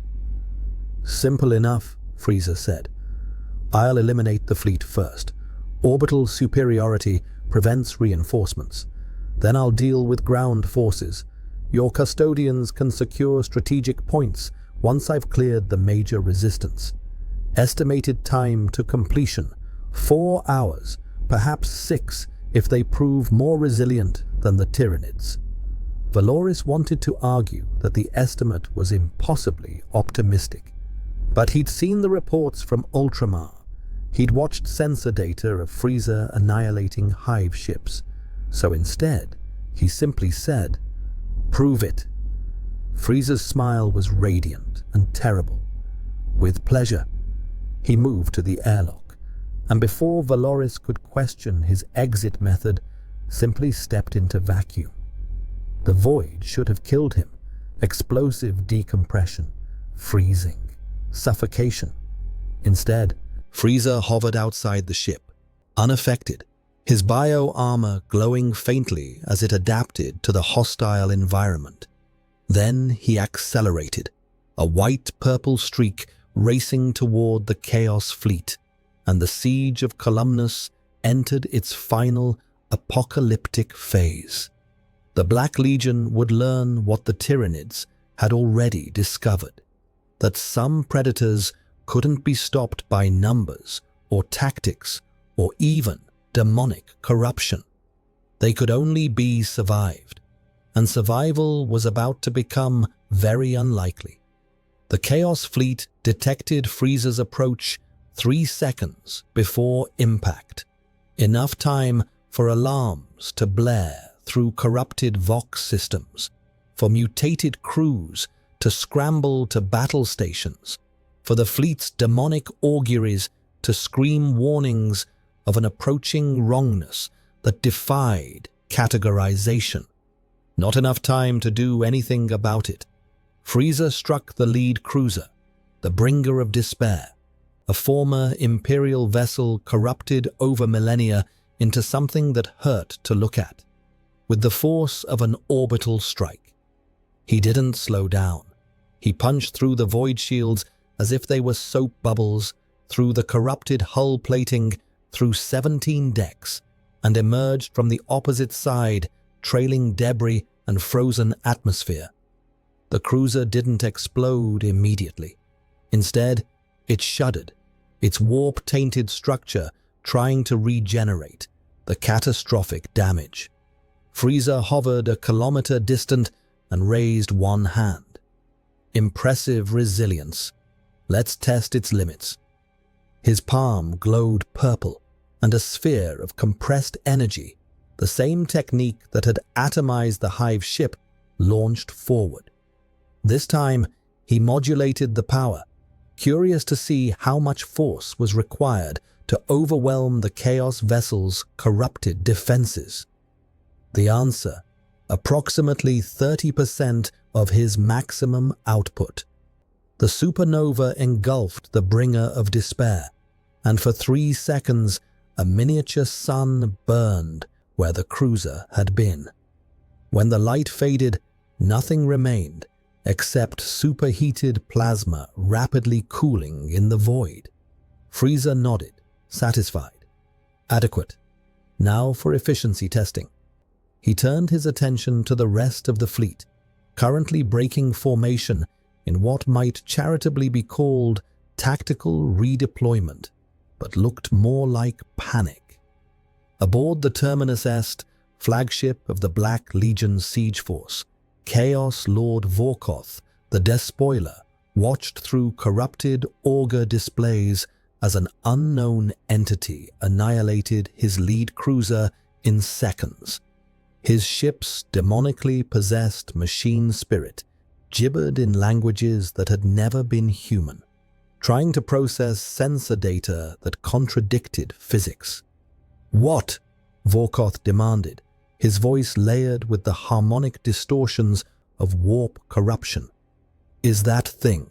His sorcerer, a former Thousand Suns legionary bound to the Black Legion through oaths and necessity, studied the readings with 3 physical eyes and 7 warp-spawned ones. Unknown xenoform. Power output exceeds Titan-class weapons. No warp. Signature. Not demonic. Not psychic. Just raw, physical, and energetic superiority. "My lord, I recommend immediate withdrawal. This entity is not something we can—" "We withdraw from nothing," Vorkoth snarled, corruption-enhanced muscles bulging beneath his Terminator plate. "All ships, focus fire on the xenoform. Lance batteries, Nova cannons, everything. Obliterate it." The order was transmitted, and 15 warships turned their guns on Frieza. The barrage that followed could have cracked continents, lance beams that burned with hellfire, projectiles blessed by dark gods, even warp energy attacks channeled through corrupted psychers. It was the concentrated firepower of a fleet that had shattered dozens of Imperial battle groups. Frieza hovered amid the maelstrom, letting the attacks wash over him. Lance beams scorched his bioarmor, but failed to penetrate. Projectiles impacted with tremendous force and accomplished nothing except making him drift backward slightly. The warp energy attacks were more interesting. They pressed against his consciousness, trying to inflict madness and corruption, but his mental defenses held effortlessly. He'd faced psychic opponents before. These were stronger, more insidious, but ultimately no more effective than any other failed attack. "Finished?" he asked, knowing they couldn't hear him across vacuum, but enjoying the rhetorical flourish anyway. Then he moved, and the real slaughter began. His speed made tracking impossible. One moment he was kilometers distant. The next he was beside a frigate, his hand pressed against its hull. The energy blast that followed wasn't the annihilating supernova, but a more focused death beam, boring through the ship's center mass and liquefying its corrupted engine core. The frigate split in half, both sections tumbling away, trailing debris and screaming crew.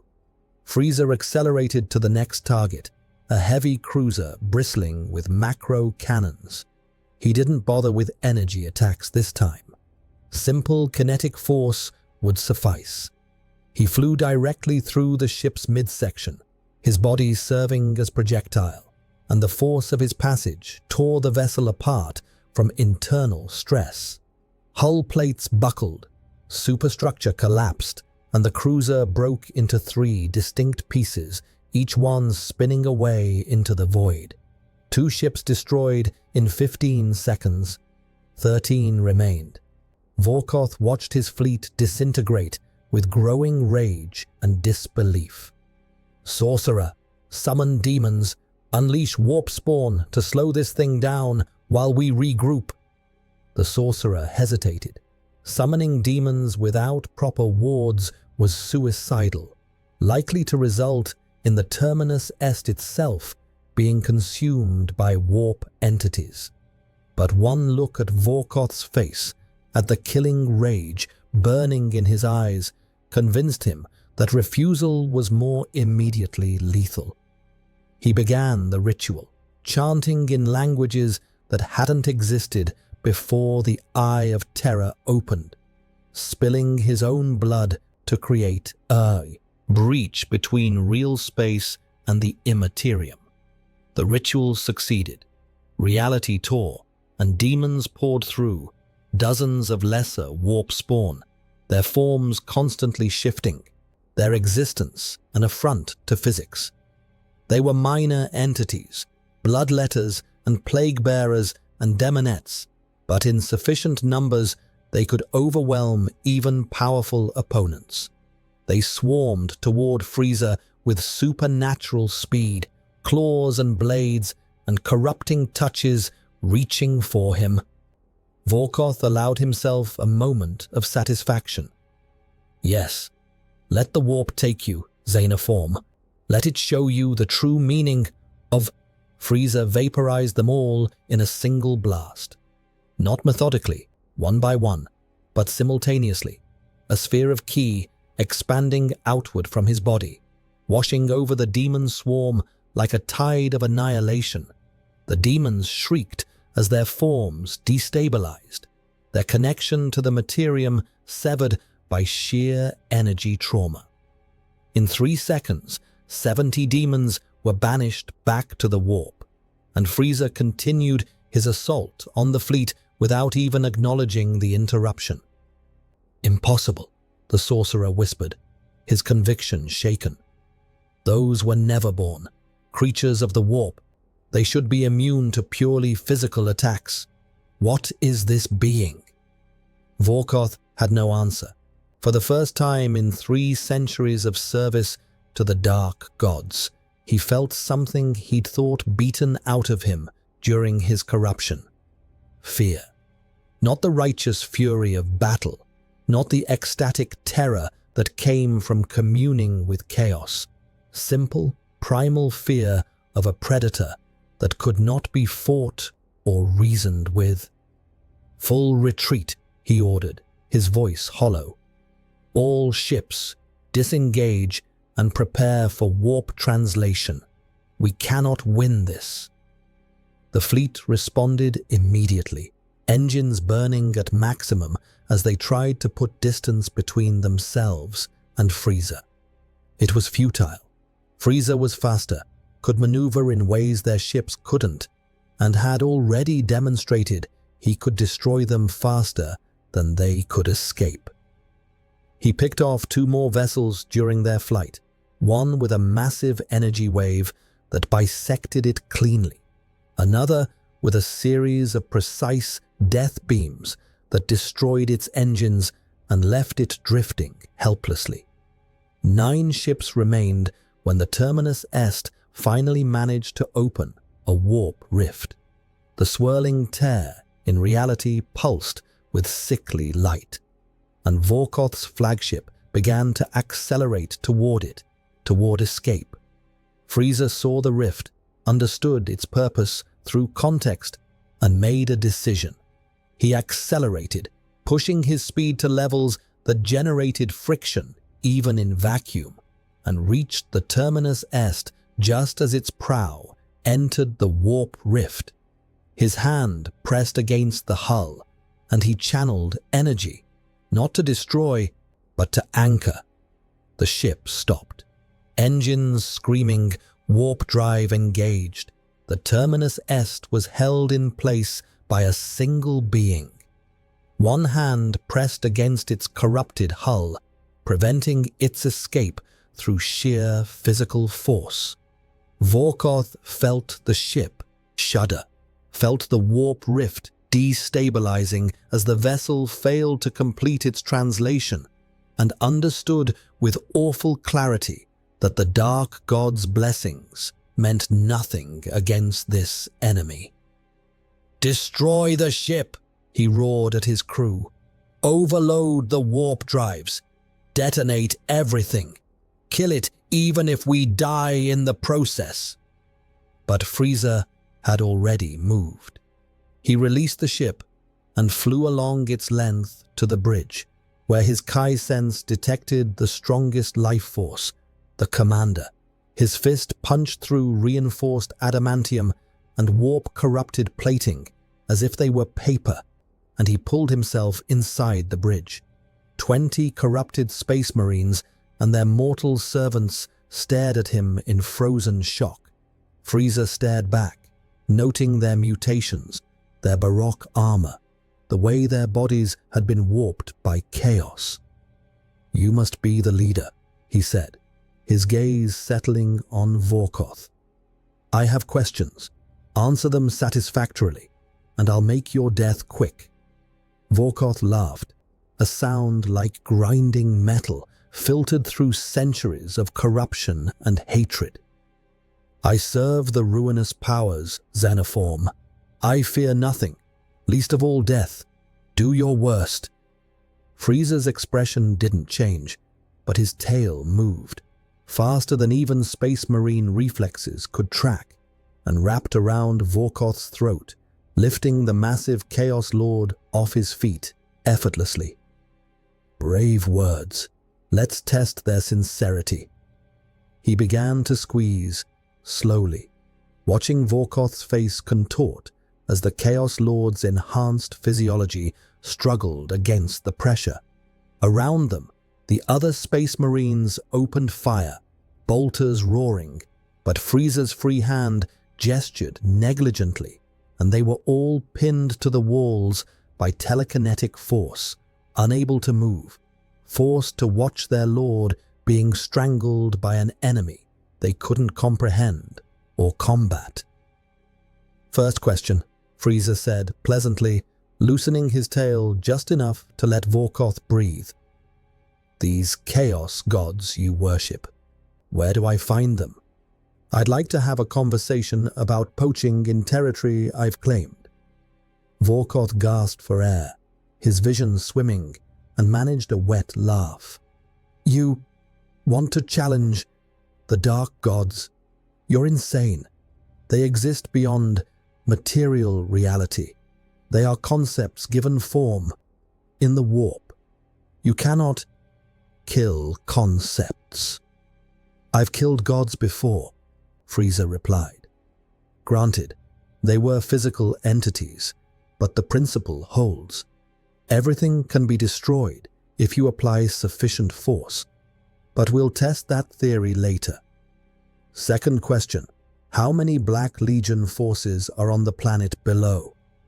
Vorkoth spat blood, artificially enhanced, corrosive blood that hissed where it struck the deck. 5 million. Traitor Guard, and 3,000 Astartes, more than enough to crush you. Once they... Frieza tightened his grip, cutting off the words. Wrong answer. I wasn't asking if they could defeat me. That's already decided. I was asking for numbers, so I could estimate how long the cleanup would take. Try again, with useful information this time, or I start removing limbs. The threat was delivered with such casual certainty that even Vorkoth, who had tortured thousands and reveled in suffering, felt a chill. This being wasn't bluffing or posturing. It would dismember him methodically, curious to see what happened, unconcerned with his pain or defiance. 53 drop sites, Vorkoth gasped, his pride breaking under the simple certainty of futility. Concentrated around the 3 primary manufactorums, heavy armor support, demon engines, and a Chaos Titan. The Titan alone could level a city. You'll need more than arrogance to defeat it. Frieza loosened his tail completely, dropping Vorkoth to the deck. A Titan. Interesting. I've read about those.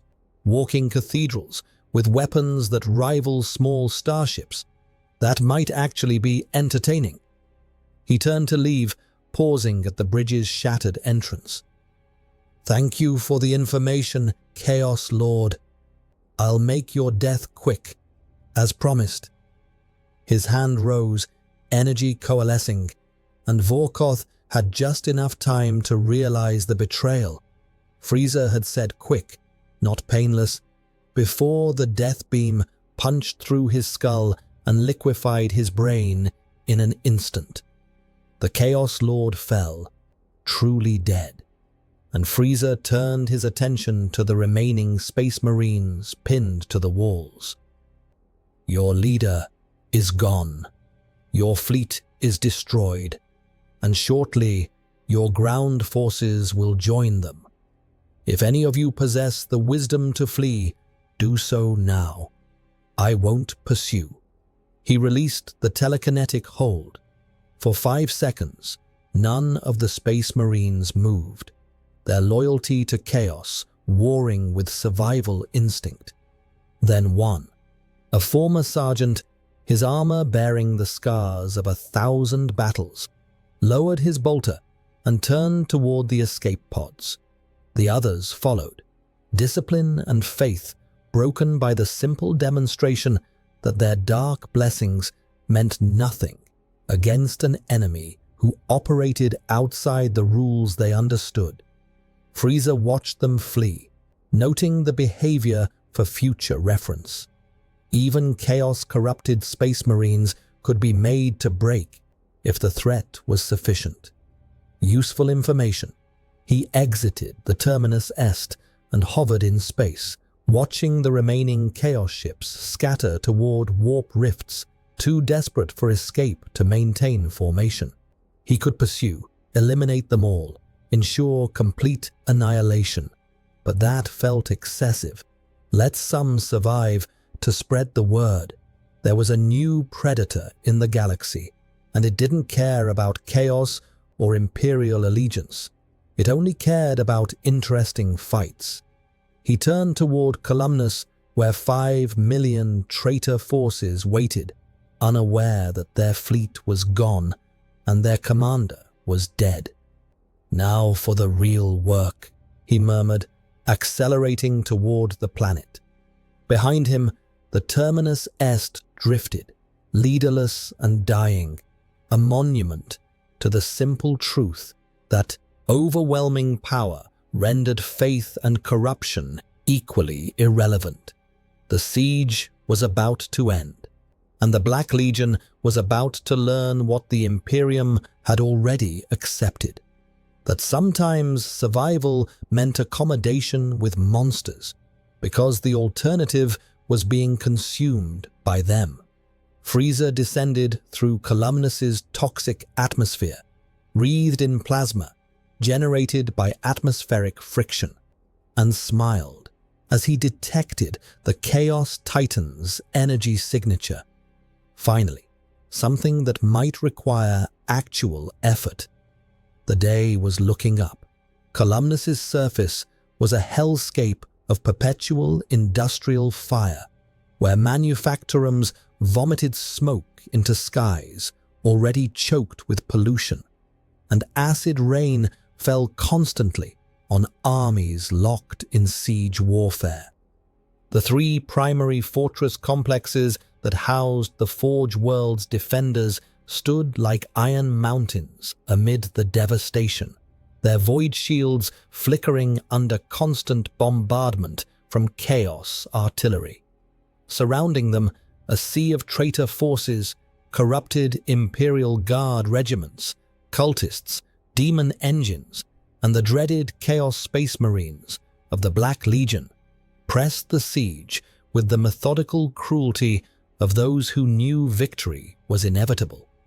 At the siege's heart, in a crater that had once been a city of 20 million, stood the Chaos Titan, designated Wrathbreaker before its corruption, now known simply as the Despoiler's Fist.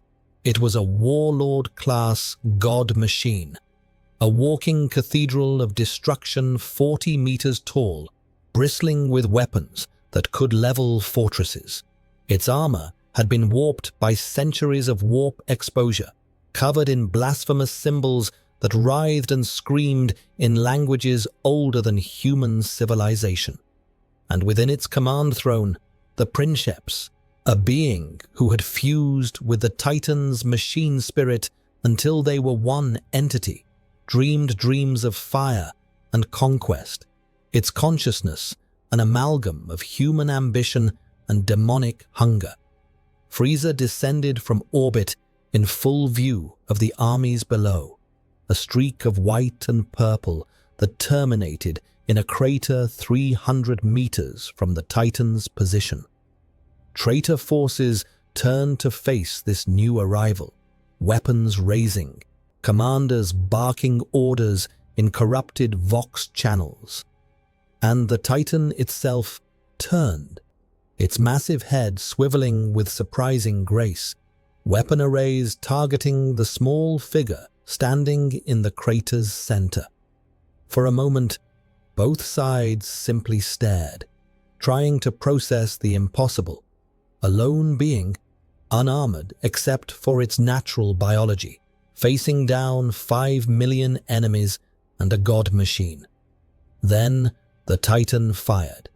Its primary weapon, a volcano cannon that could punch through starship armor, unleashed a beam of superheated plasma wide as a highway, the air itself igniting from proximity. The blast hit Frieza directly, engulfing him in temperatures that exceeded the core of a star, energy sufficient to vaporize tank battalions.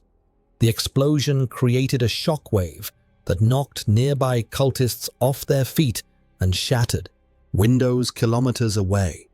Smoke and fire obscured the impact site for 10 seconds.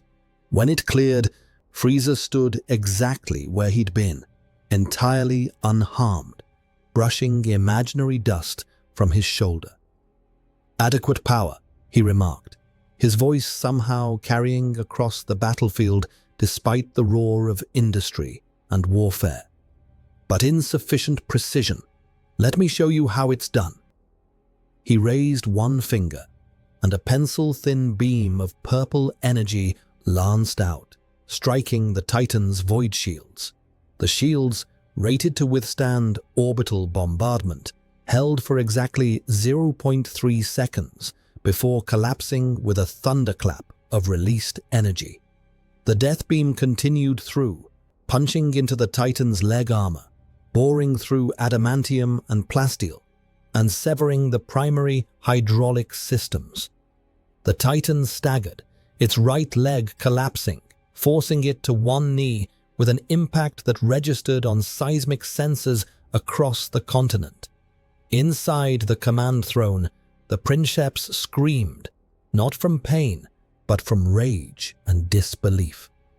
Nothing should be able to damage a god machine so effortlessly.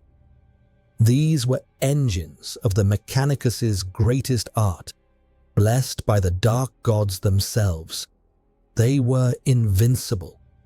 "All weapons, fire!" the princeps roared through corrupted Vox systems. "Kill it! Kill it now!" The Titan unleashed its full arsenal. Turbo laser destructors that could crack bunkers. Gatling blasters that fired shells the size of humans. Apocalypse missile launchers that could devastate city blocks. Every weapon fired simultaneously, a barrage that represented the concentrated killing power of an entire armored division. The ground beneath Frieza's feet turned to glass from the heat. The air itself seemed to scream from the violence being inflicted upon it. And through it all, Frieza simply stood there, letting the attacks wash over him, his expression one of faint disappointment. "Is that truly your maximum output?" he called out when the barrage finally ceased, smoke rising from the Titan's overheated weapons. "I expected more from something the Imperium considers a strategic asset. Very well, let me raise the stakes." He lifted off the ground, accelerating toward the Titan, and the armies finally unfroze from their shock. Every weapon in range opened fire: laser guns, bolters, artillery, even handheld flamers, creating a storm of projectiles and energy that should have shredded anything biological. Frieza flew through it like it didn't exist. He was too fast for aim tracking, too durable for the weapons to harm, even if they hit. And when he reached the Titan, he didn't attack its weapons or legs. He flew directly at its head, where the command throne and princeps resided. His fist, powered by ki that exceeded the Titan's own energy output, punched through the armored skull plating. The impact generated a shockwave that rippled down the Titan's body, stress fractures appearing in its superstructure. Inside the command throne, the princeps felt Frieza's presence, an alien consciousness invading the sanctum where human and machine had merged, disrupting the connection that gave the Titan life. "No," it screamed, trying to purge the intruder, but Frieza was already there, his hand pressed against the throne's neural interface. He could feel the Titan's machine spirit, could sense its demonic corruption, and understood in an instant how these god machines functioned. A symbiosis of technology and consciousness, vulnerable to disruption. "Fascinating," Frieza said, examining the throne's structure. "You've created a being that's neither fully alive nor fully machine. No wonder the Mechanicus worships their technology. It's achieved something close to artificial consciousness. Unfortunately for you, consciousness can be killed." He channeled ki into the throne, not to destroy, but to overload, forcing energy through the neural interfaces faster than they could dissipate, frying the connections between princeps and machine spirit. The Titan convulsed, servos misfiring, weapon arrays firing randomly, and the princeps's screams cut off abruptly as its brain was cooked inside its armored skull. Frieza exited through the Titan's skull, hovering above it as the god machine toppled backward, its corrupted animations ceasing, becoming nothing more than a 40-meter statue of dead technology. The crash registered on seismic sensors as far as the planet's opposite hemisphere, and silence fell across the battlefield. A stunned, disbelieving silence as 5 million traitor forces processed what they'd just witnessed. Their greatest weapon, the Titan that had broken countless Imperial defenses, destroyed in less than 5 minutes by a single being. "Now then," Frieza said, turning his attention to the armies below. "Who's next?" The response was immediate and chaotic. Some forces broke immediately, fleeing toward dropships and orbital shuttles in desperate bids for escape.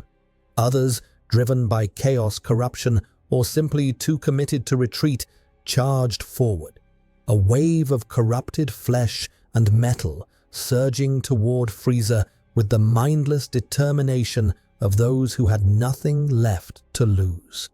And Frieza met them with the casual efficiency of someone performing a tedious but necessary task. He descended into their ranks like a plague, each movement precise and economical. A sweep of his hand generated a Kai wave that bisected 1,000 cultists simultaneously, their bodies falling in perfect synchronization.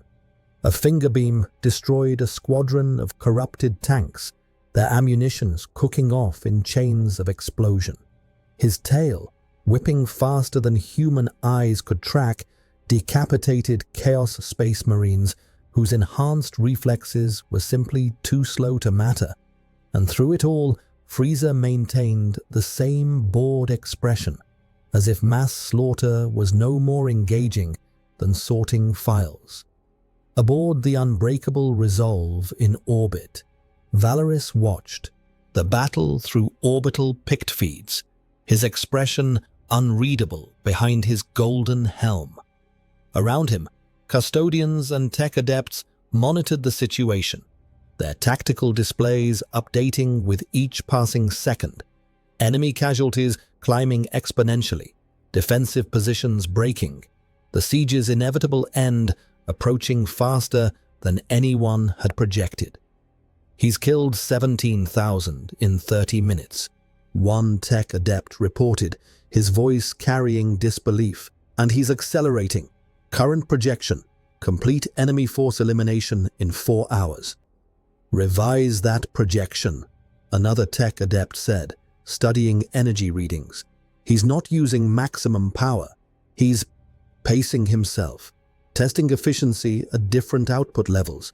This is practice for him, not warfare." Valoris absorbed this information in silence. Watching Frieza work was instructive in disturbing ways. The alien wasn't fighting with rage or purpose. He was conducting an experiment, measuring results, refining technique. Every kill was calculated to maximize learning rather than efficiency, and the implications of that were terrifying. If this was practice, what would Frieza look like when genuinely trying? Down on Columnus's surface, the 3 fortress complexes detected the sudden change in their tactical situation. Siege lines were collapsing, traitor forces were routing, and something was systematically eliminating their besiegers. Fortress Commander Archmagos Deltrian, who had directed the defense for 3 weeks, while watching his forces dwindle, received reports with the stunned disbelief of a man witnessing a miracle. "Confirm those reports," he ordered his battle servitors. "How many hostile forces have been neutralized?" 39,000 confirmed kills, a servitor reported in flat monotone. "Enemy coordination breaking. Multiple retreat vectors detected. Cause: single xenoform entity of unknown origin, currently designated Threat Prime by Defense Augurs. Deltrian accessed the picked feeds and felt his augmetic heart, an actual mechanical replacement, stutter in its housing. The entity on the feeds was small, barely larger than a baseline human, yet it moved through armies like a harvester through grain. No weapon seemed to harm it, no tactic slowed it. It was, he realized, with growing awe and horror, what the Mechanicus's most ancient texts described. The Omnissiah's avatar, perfection made manifest. "Is it one of ours?" his second-in-command asked, unable to look away from the feeds. "I don't know," Deltrian admitted. "But if the Imperium has created something like that, then perhaps we truly stand a chance against the galaxy's darkness." The irony that Frieza was neither Imperial nor humanity's ally, except through temporary convenience, would only become apparent later. For now, the defenders watched their salvation unfold with religious awe, adding Frieza to their prayers without, understanding they were worshipping something that would have found their devotion amusing at best. By the 4th hour, the siege was effectively over. 4 million traitor forces were dead, their bodies covering the battlefield in layers so thick that walking required stepping on corpses. The remaining million had either fled off-world or were in full retreat across Columnus's wastelands, hunted by vengeful defenders who had endured 3 weeks of hell and wanted revenge. And Frieza stood at the siege's epicenter, surrounded by the dead, his armor stained with blood and ash, expression thoughtful rather than triumphant. "Disappointing," he said to himself, examining the Titan's corpse. That was supposed to be the challenge. Instead, it fell as easily as everything else. He activated the Vox link. "Captain General Valoris, I've completed the assignment. The siege is broken, enemy forces are neutralized or retreating, and your forge world is secure.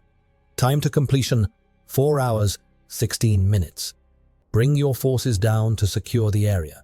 I'm going to examine this Titan more closely. I want to understand how its technology functions." Valoris's response came after a brief pause. "Acknowledged, Lord Frieza. Dropships are launching now. The Archmago's requests audience with you to express gratitude for—" "Tell him I don't require gratitude," Frieza interrupted. "I require information. These Chaos Titans, how many exist? Are there larger variants? I want to fight something that actually poses a threat, not toys that break when I apply minimal force." The request was delivered with such casual dismissal of a god machine, a weapon that could single-handedly turn the tide of wars, that Valoris had to remind himself this was the being's normal perspective. "There are larger classes," he confirmed. "Emperor-class Titans stand nearly twice the height of warlords, and the Imperium Ordinatus, strategic assets whose weapons can destroy continents. If you seek challenge, those might provide it, but they're incredibly rare and deployed only under extreme circumstances." "Then manufacture an extreme circumstance," Frieza said. "That's what I'm being paid for, isn't it? To handle threats you can't? Find me something worth fighting, Captain General, or I'll grow bored. And a bored Frieza is a Frieza you don't want." The Vox cut off, leaving Valoris staring at the transmission indicator, calculating the impossible equation. How to keep an apocalyptic weapon satisfied without letting it realize the Imperium itself might eventually provide the challenge it sought. Down on Columnus, Frieza began his examination of the Titan, his analytical mind dissecting its technology. understanding its principles. And in the back of his consciousness, a thought crystallized. This galaxy was full of weapons, all designed to kill in increasingly elaborate ways.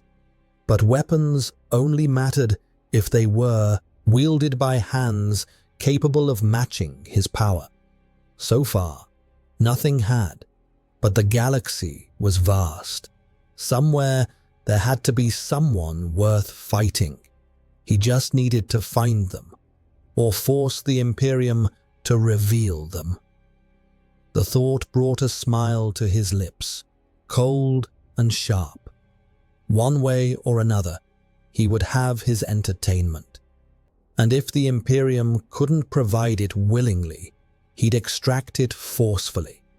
The partnership had limits, after all, and Frieza had never been good at respecting boundaries. The question was simply when, not if, those boundaries would be tested. And he found himself looking forward to discovering the answer. Frieza's tail flicked lazily as he floated around the ruined Titan, its metal frame still hissing with residual warp corruption that evaporated like steam under his presence. He traced a claw across the melted armor, intrigued by the strange mixture of demon flesh and adamantium. The Imperium built its monstrosities from steel and prayer. Chaos built theirs from spite and madness. Frieza found both approaches quaint. A clatter echoed behind him. Without turning, he spoke. "You may step forward, Archmagos. Your heart rate is elevated. Fear, fascination, both are acceptable." Archmagos Sebren shuffled closer, mechanical limbs hissing. "Lord Frieza, your performance on the field exceeded all predictive parameters. The Titan's destruction has destabilized the entire Chaos Warhost." "As it should." Frieza's eyes glinted. "A proper warm-up." Sebren bowed his augmented head. "Your interest in the Titan's systems is noted. With your permission, I can provide schematics." "And I don't need schematics," Frieza snapped. "I need a challenge, something that doesn't die of fright when I breathe on it. Something that makes me work." The Magos hesitated. "There are theories. Weapons the Imperium no longer deploys. Engines of war sealed beneath ancient protocols." Frieza turned, grin widening. "Now we're speaking the same language. Continue." Sebren's augmented voice buzzed. "Deep below this forge world lies a vault, classified Omega Obscurus. Even I do not possess access. It contains the remnants of the Ordinatus Ultima, a planetary eradicator. It has not been activated in 12,000 years." Frieza laughed softly. "Perfect. Bring me to it." "That is impossible." The Magos recoiled, organic eye twitching. "The vault is gene-locked to the High Lords of Terror. Opening it without their authorization would be high treason." Frieza leaned down, placing a single claw under the Magos' chin, lifting him effortlessly. "Treason is a word for people who fear consequences. I do not." Valoris' voice crackled suddenly on the Vox. "Frieza, stop." Frieza turned his head slightly. "Captain General, how timely." "You will stand down," Valoris ordered. "Whatever the Archmagos told you is not to be pursued.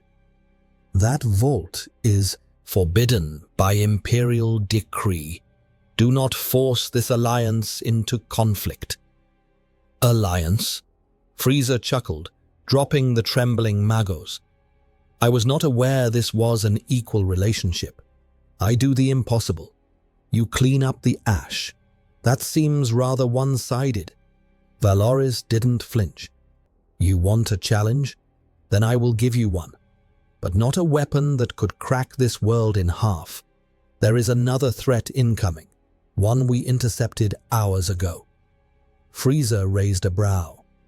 A chaos warband. Not foot soldiers, titans. Several. An entire maniple sworn to the dark mechanicum. They are moving here now, drawn by the death of their own god machine. If you want something worth your time, you will have it. Frieza's lips curled into a razor smile. Now that, he said, is a proper invitation. He lifted into the air, energy crackling around him like a living storm. How long until they arrive? Minutes. Good, Frieza purred. I hate waiting. The sky split open. Columnus shuddered under the roar of descending warp fire. The horizon erupted with silhouettes, twisted, armored giants wreathed in runes and chains. Void shields hummed around them like shimmering domes of hatred. A warlord titan led the formation, its head shaped like a snarling demon skull, its cannons dripping warp lightning. Frieza floated high above the ground, observing them with genuine interest. Now this, he whispered, might be entertaining. The first Chaos Titan fired, an incandescent beam that could level mountains. Frieza caught it with one hand. The warp energy writhed like a living serpent, roaring against his palm. He squeezed. It exploded into harmless motes of light. Not bad. Try harder. All 6 titans opened fire at once. The ground cracked. The air warped. The force should have shattered armies. Frieza vanished. He reappeared atop the lead titan's head.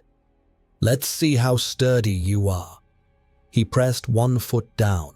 The warlord titan collapsed as if kicked by a god. Its entire thorax caved inward, detonating from the inside as demonic reactors screamed in agony. The shockwave rippled across the plains, toppling manufactorum ruins. The remaining titans paused, some instinctual fragment of survival forcing hesitation. That's right, Frieza called down to them. Run! Give me a chase! Instead, they charged. Frieza sighed happily. Oh, excellent! He descended into them like a violet comet. Warp shields burst. Metal screamed. One titan tried to impale him with a chain blade the size of a cathedral. He caught it, snapped the blade in half, and hurled the broken piece through another titan's torso. In 3 minutes, the entire maniple lay broken, scattered like children's toys. Frieza hovered above the wreckage, dust drifting around him like snow. That, he said breathlessly, was delightful. Valores arrived moments later, dropships flooding the battlefield. He stared at the impossible scene.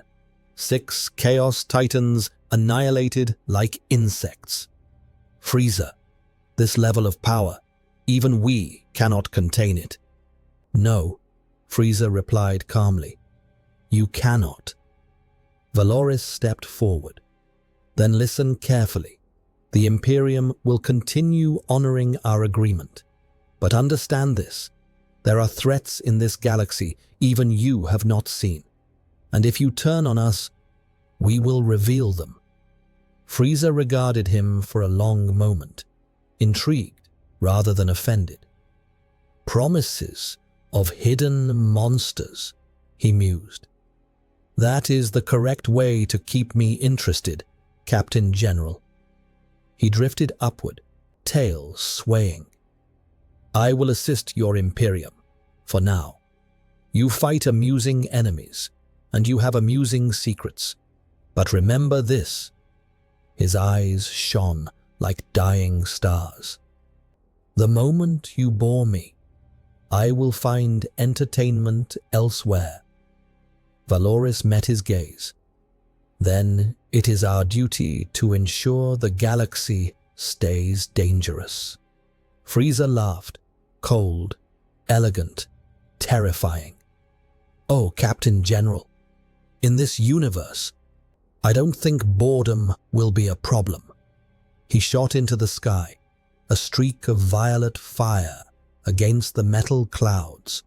Somewhere, beyond the edge of the system, another threat waited. He could feel it.